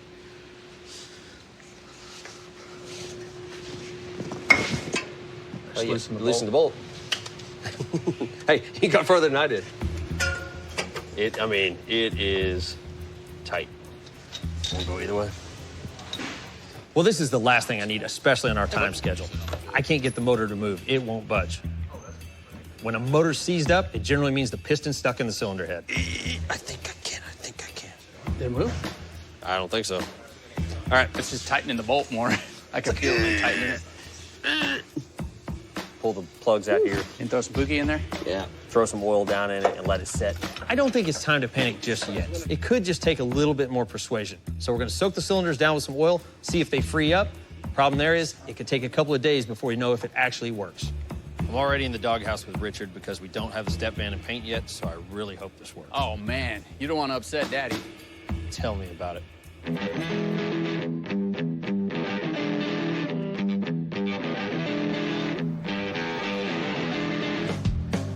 So it's a new era at the garage, and we're anxious to show the world that we are still a force to be reckoned with. That said, I still need the build to be on time and on budget. And at the pace this one's moving, looks like it's not gonna happen. What up, everybody? Gather around. But Tony's visit the other day reminded me of something that worked pretty well when Aaron was in the same situation. Hey, Tony. Come up here real quick. Hey, check it out. There is a thing called the Tex-Mex car show outside of Houston. It's like in Brenham or something. Tony knows all about it. He's already been planning on checking it out. Anyway, it's supposed to be a pretty big show, like a Lone Star Throwdown or whatever. Lots of vendors, lots of people, lots of stuff. And what do y'all think about taking this down there? What's the date? Yeah, in Tex-Mex in like 3 weeks. No, it's in 2. Not even that. Wow. That isn't much time. Yeah. We still got a lot to do. Well, the way I see it, this works better for me because I give you a deadline you can't get out of. If we commit, we got to show up for a show. And it works better for y'all because it'll give you a chance to step out of the shadows and show off what you guys can do. Well, at least we'll be taking it somewhere where, like, people will appreciate it instead of it just going to an auction. Like, people that actually know about this kind of stuff. And people that actually build them can appreciate what we do. Let's do it. Hey, I'll work the extra hours. Let's make it happen. Yeah. Bam! I knew this was a smart move. It's like a rabid dog to a pork chop. They took the bait and they're going for it. And this will be the perfect venue to show everybody the Gas Monkey is still here and better than ever. Especially as much work as we've done, we've kind of gone above and beyond what we planned on doing. So are we committed? I'm gonna go commit to the guys and tell them to save us some space. Yep. Yes, We're in. absolutely. All right, cool. Now you got a deadline you cannot get out of. We got under 2 weeks. I didn't realize we ever had a deadline we couldn't get out of. I did. When was it an option? Yeah, I know. Great. It's just like Jason to make promises that I gotta keep. Okay. How bad it's do we not want even it? in paint yet. We have 2 weeks. Do you see the size of this thing? You just lay the paint smooth in. Yeah. That's all I'm saying. Oh, yeah, it just happened. Just. Hey, I know how good you are. We're golden. Maybe it'll just go like this. We are so screwed. Next week on Fast and Loud, You guys still have a few things on that list, huh? with the truck show deadline looming large, Oh! Dude, that's sick. the monkeys are forced to play catch up. Where's this thing gonna be done? I needed the 2 weeks that I was supposed to get with the thing, man. We don't have 2 weeks. But the supersized step van refuses to play by the rules. I don't know how I'm gonna reach across. I'm gonna hit my gun. You're gonna hit your head before you hit your gun. Holy cow, look at that. Meanwhile, Richard's still convinced that bigger is better. But wait till you see the inside of it. He's riding high. Where are we going? Until his top dollar Shelby throws a wrench in his plans. We're gonna break something if we keep pushing. Now, Richard and the monkeys must pull out all the stops to score a win. Oh my God. Or watch this new era fail. That sucks. Dang it. Fucking. Just as it begins. Stop. That's it. We're pulling the plug right there. We're done.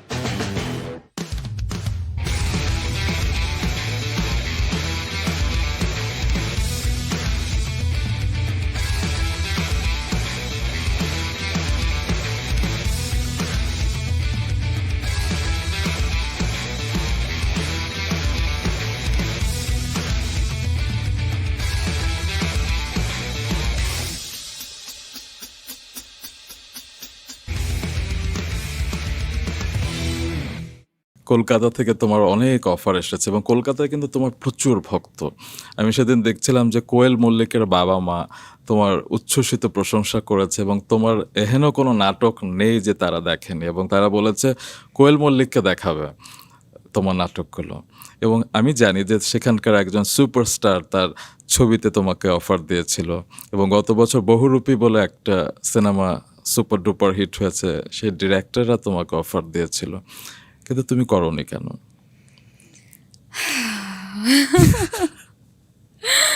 না করিনি কেন, ব্যাপারটা এরকম না, হয়তো বা কথা আসলে এগিয়ে ওই পর্যায়ে যায় নাই বা মানে তুমি কি ওপার বাংলা কাজ করতে চাও?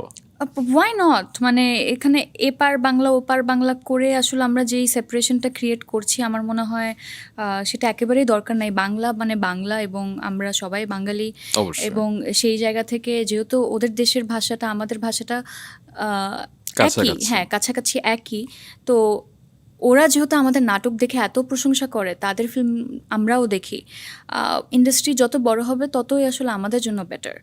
ওদের অডিয়েন্স যদি আমরা পাই, আমাদের অডিয়েন্স যদি ওরা পায়, তাহলে আরও বেটার সেলস হবে এবং which is good for the industry.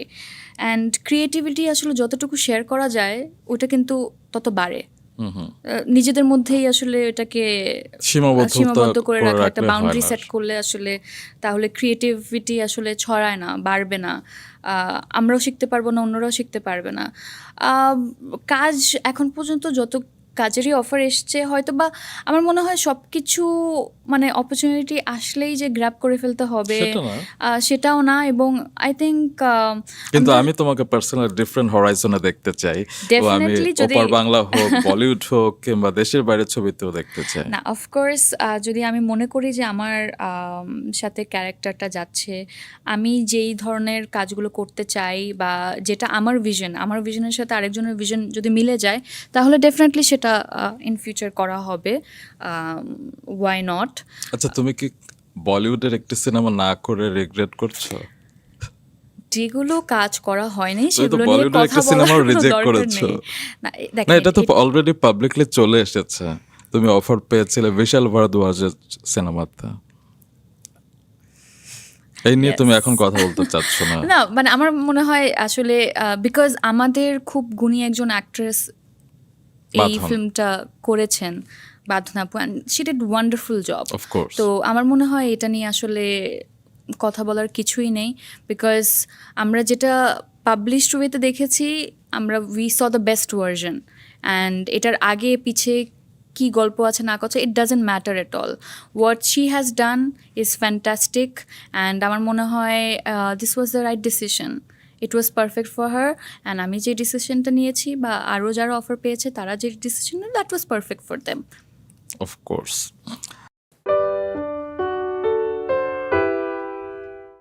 ইনস্টাগ্রামে বাংলাদেশের তারকাদের মধ্যে যার সবচেয়ে বেশি ফলোয়ার 5.6 মিলিয়ন, এবং তোমার ফেসবুক পেজে আমি দেখেছি 10 মিলিয়ন ফলোয়ার রয়েছে।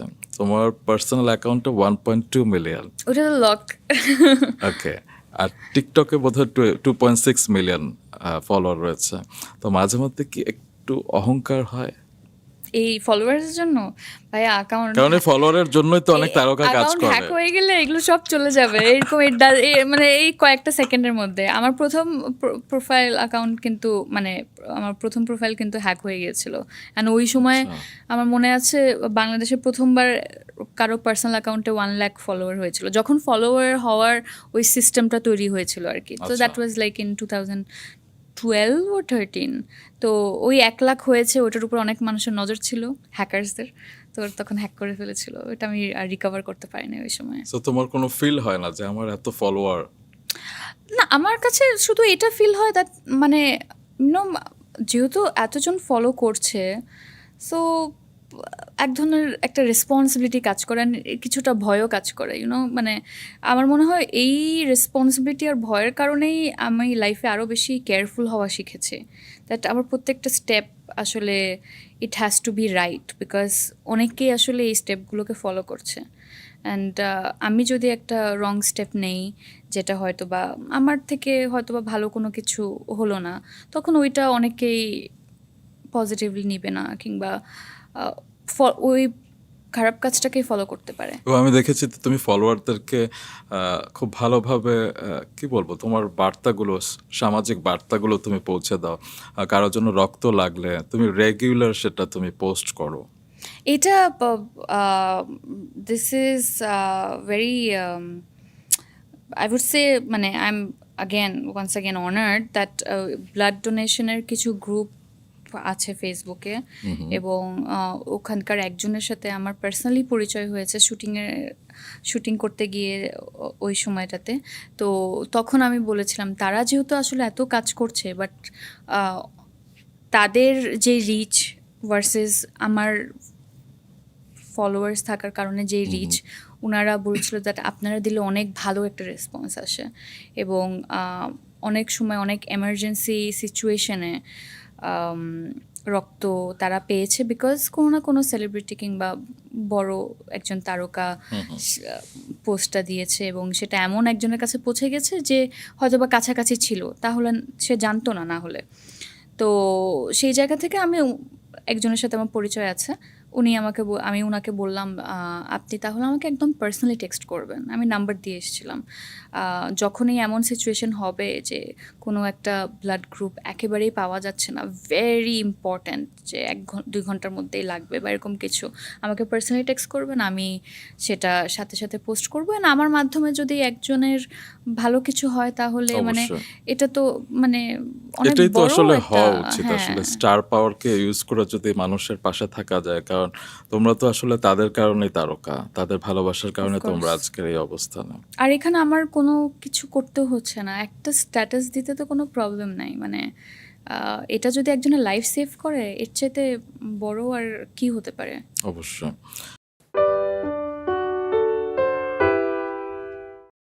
আমি নিশাতপুর থেকে 10 মিনিট ম্যানেজ করে দিতে যাচ্ছি।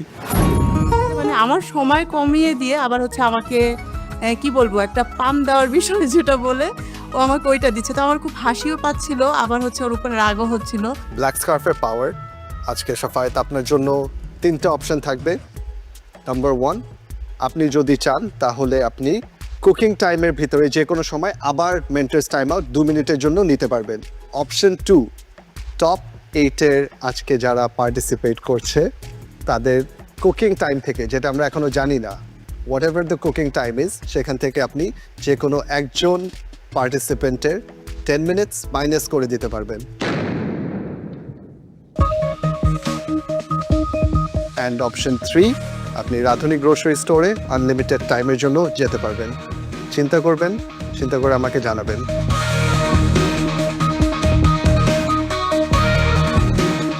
অপশন 2 সিলেক্ট করতে চাই। আপনি একজনের থেকে 10 মিনিটস মাইনাস করে দিবেন। কার থেকে সেটা?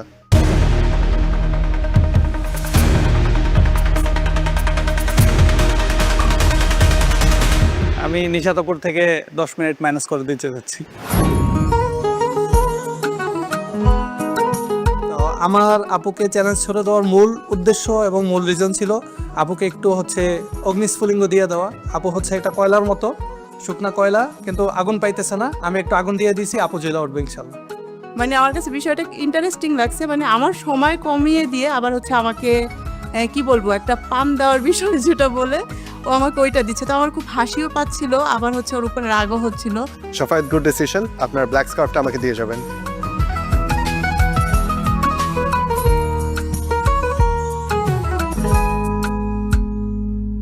সাফায়াত চ্যালেঞ্জ ছুড়ে দিলেন নিশাতের কাছে। Best of luck. আমার ধারণা আপনি খুব ভালো করবেন আজকে এবং একেবারে ফাটিয়ে দেবেন। এবারে সময় হলো সময় জানার। রাঁধুনি স্টোর এবং cooking time, costing, kitchen cleaning এই সব কিছু সহ আপনারা টোটাল সময় পাচ্ছেন শুধুমাত্র 1 ঘন্টা। বুঝতে পারছেন? কোনো আলাদা আলাদা টাইম নেই। ও মাই গড, মানে ইটস টু টাফ। কিন্তু ক্যালোরি ক্যালকুলেশনের জন্য তো একটা আলাদা সময় দরকার। আমাদের গেস্ট জাজ, আপনি কিছু বলুন। কন্টেস্ট্যান্ট যারা রয়েছেন তাদের উদ্দেশ্যে বলছি যে আপনারা ক্যালোরি কাউন্ট করবেন, সেটা কিন্তু আপনারা টাইমটা পাবেন হচ্ছে মেন্টরদের সাথে আপনার টাইম আউটে 10 মিনিট পরে। আপনারা আজকে মেন্টরস টাইম আউটের পরে অ্যাডিশনাল 10 মিনিটস পাবেন ক্যালোরি ক্যালকুলেট করার জন্য। ক্যালোরি ক্যালকুলেশনের পরে 1 hour for grocery time and cooking. Clear? Clear. Thank you chef. বিজ্ঞ বিচারকদের অনুরোধ করব তাদের আসনে গিয়ে বসার জন্য।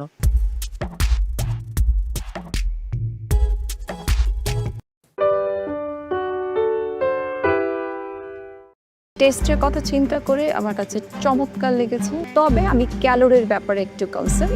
ক্যালোরি মনে হয় বাড়তি হয়েছে, otherwise okay. It's really flavourful pasta. Thank you ma'am. Thanks. Mousumi Kabir, চলে আসুন আপনার ফুড নিয়ে।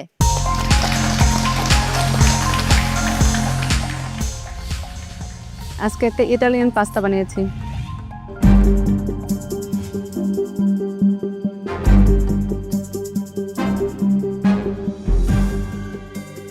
কি চিজ ইউজ করেছো? এখানে ভেতরে দেওয়া আছে মজারেলা আর উপরে খুব সামান্য একটু পারমেজান দেওয়া আছে। মৌসুমী, এই পার্টিকুলার প্লেটটাতে আপনার হিসাবে কত ক্যালোরিজ আছে? এখানে 510 থেকে 25 পর্যন্ত হবে। আমার কাছে খেতে খুব ভালো লেগেছে, একদম চিজি, সব কিছু মিলিয়ে ভালো হয়েছে। Thank you. আর আমার এরকম পাস্তাই পছন্দ, ওই যে একদম ড্রাই যেটা, সেটা ভালো লাগেনি।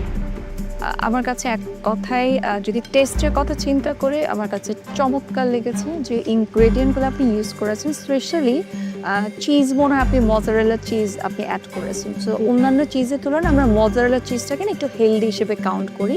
সো আপনি যেহেতু পাস্তার মধ্যে মজারেলা চিজ অ্যাড করেছেন ওই হিসেবে, প্লাস হচ্ছে আপনি মনে হয় ক্যাপসিকামও অ্যাড করেছেন, তো ওভারঅল আমার কাছে টেস্টের দিক থেকে খুবই ভালো লেগেছে। তবে আমি ক্যালোরির ব্যাপারে একটু কনসার্ন। ক্যালোরি মনে হয় বাড়তি হয়েছে, আদারওয়াইজ ওকে। আপনার ইটালিয়ান পাস্তা আমাকে মুগ্ধ করেছে। টাস্ক যেহেতু 500 থেকে 600 ক্যালোরির মধ্যে আপনাকে কুক করতে হবে, আমি ক্যালোরি ভুলে গিয়ে আমি টেস্টের দিকে যাচ্ছি। It's really flavourful pasta. Thank you ma'am. Thanks. Mousumi, বাকি জাজেসরা বলে দিয়েছে pasta tastes really good. It is a very home-cooked midnight pasta, perfectly aligning with the challenge যেটা আজকে দেওয়া হয়েছিল। But calories, কোনোভাবে এটা 480 calories না, it is way more. So ওই জায়গাতে একটু মার্কিংটাতে কম আসবে, but taste-wise and presentation-wise, it looks and tastes really good today. Thank you sir. Thank you. আপনি আজকে কস্টিংটা শেষ করেননি? জি লিখেছি, বাট লাস্টে আমি আর ওটা টোটাল করতে পারিনি। জি, কস্টিংটা ইনকমপ্লিট। ঠিক আছে, thank you. Thank you Mousumi কবির।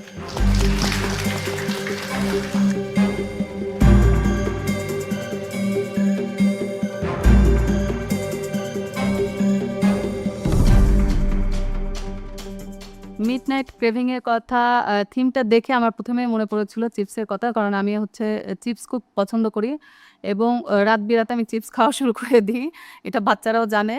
তো ওরা বেশিরভাগ সময় ওদের জন্য যদি কখনো তারা চিপস নিয়ে আসে বাইরে থেকে আনায়, তো দেখা যায় যে আমার জন্য একটা থাকে সেখানে, কারণ মারামারি লেগে যাবে বাচ্চাদের সঙ্গে যে আমাকে চিপস দেওয়া হয়নি।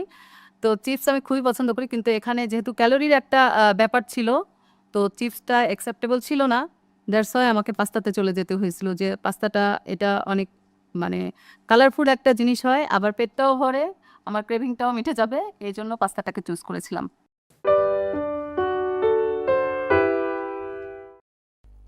Bọn mình kết thúc thật rồi, hết sức thật rồi, phải không em ơi? Được rồi, và có lẽ giờ này em đang ngủ say, còn anh thì vẫn mang nỗi nhớ em trong đêm thật dài. Giờ em bút, nấu. Thì rằng lời thì thầm ngọt ngào bên tai. Ý kêu con này cái chắc rồi. Con này nằm chỉ Heavenly Phoenix. Em trong tế bào.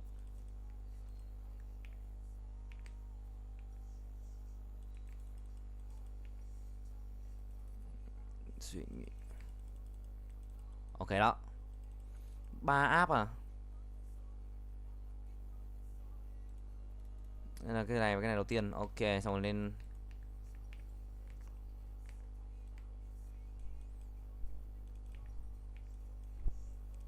Đã cất cái lối thật rồi, ta mất cái nối thật rồi em.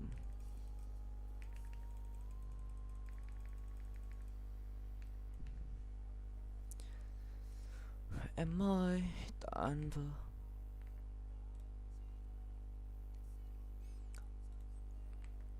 I'm farming. Em bị zero, more cheese please.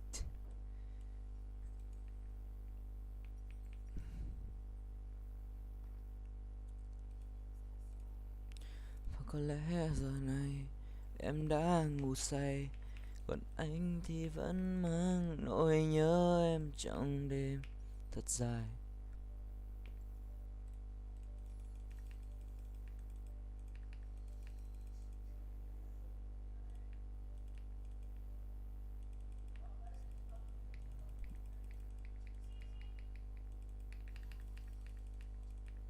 Chẳng cần sợ sai.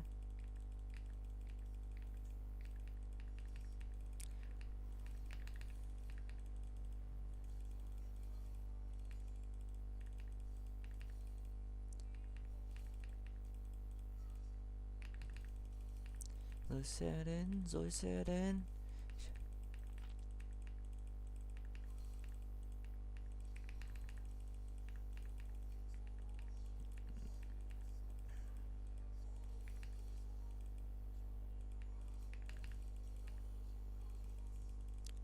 Ở phía sau vẫn luôn có anh, vẫn luôn có anh âm thầm đứng gượng cười.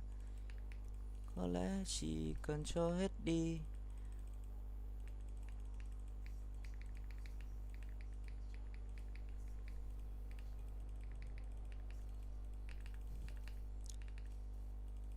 Vẫn luôn là anh.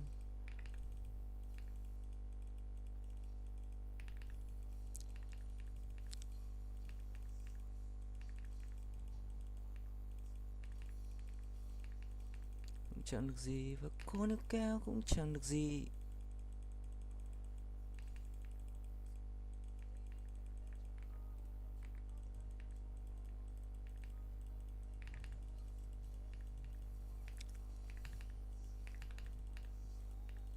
Quay trở lại, trái tim em giờ đang nhớ ai.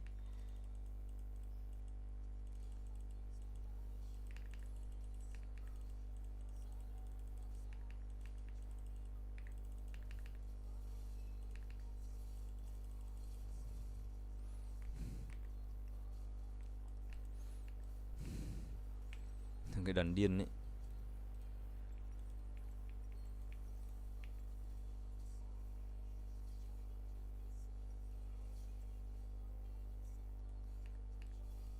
Ui dồi ôi.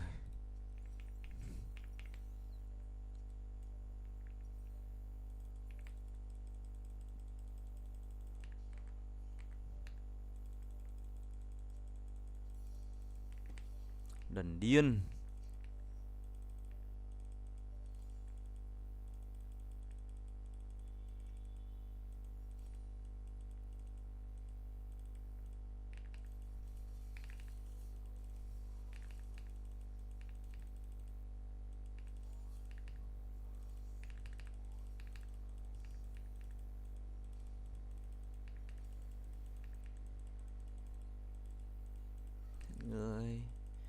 đời sẽ khác bằng những lần quen bằng nụ cười. Chịu. Tại Min Tin.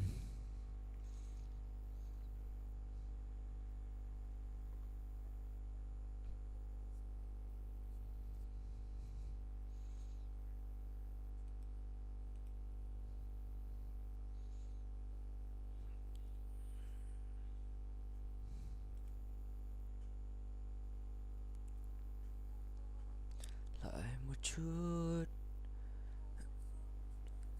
Danh xuất hiện ở thứ tha mỗi lần. Em như con nước trong veo.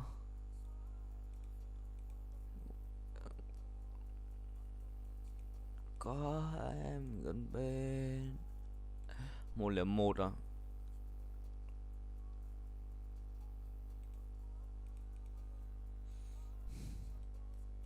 Đâu rồi ở đâu?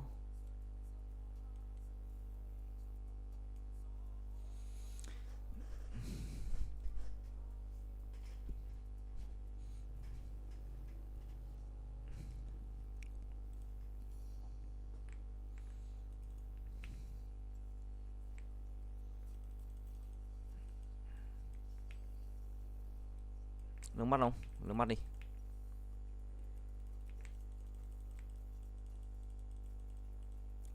Wow, Brie looks so weird.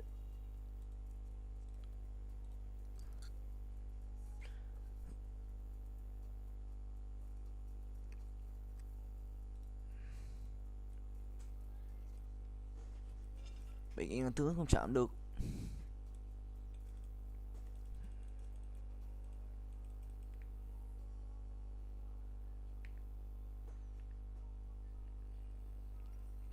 Nhảy trồn thế.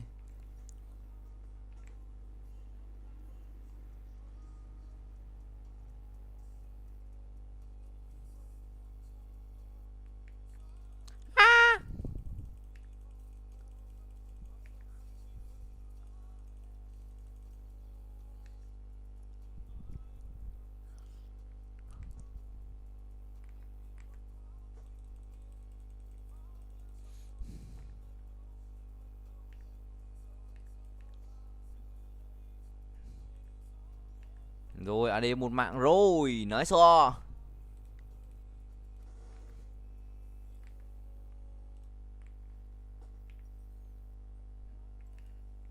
Một kẻ là chết.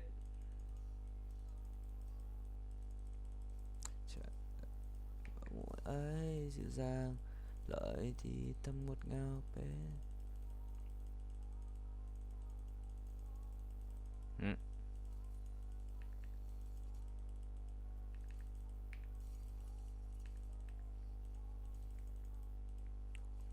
Cũng là 10 năm à?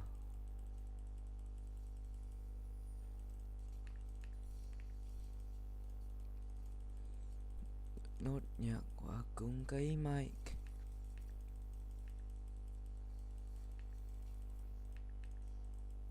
Vài câu ca.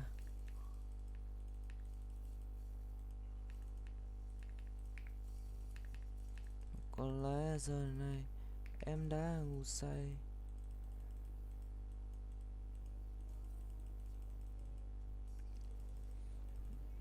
Mình cứ thả bom lên, cái thằng khủng bố này.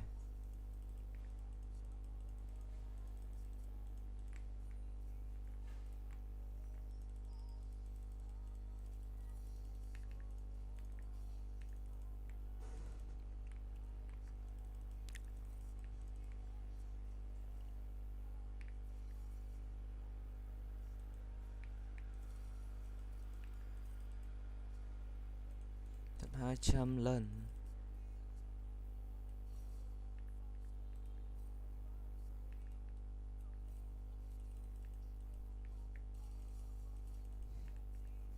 Kết thúc thật rồi, hết sức thật rồi, phải không em ơi?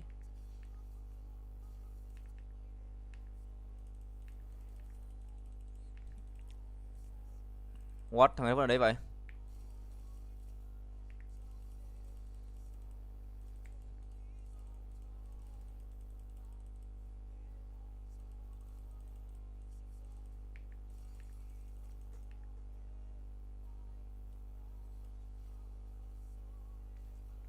Nếu ngày ấy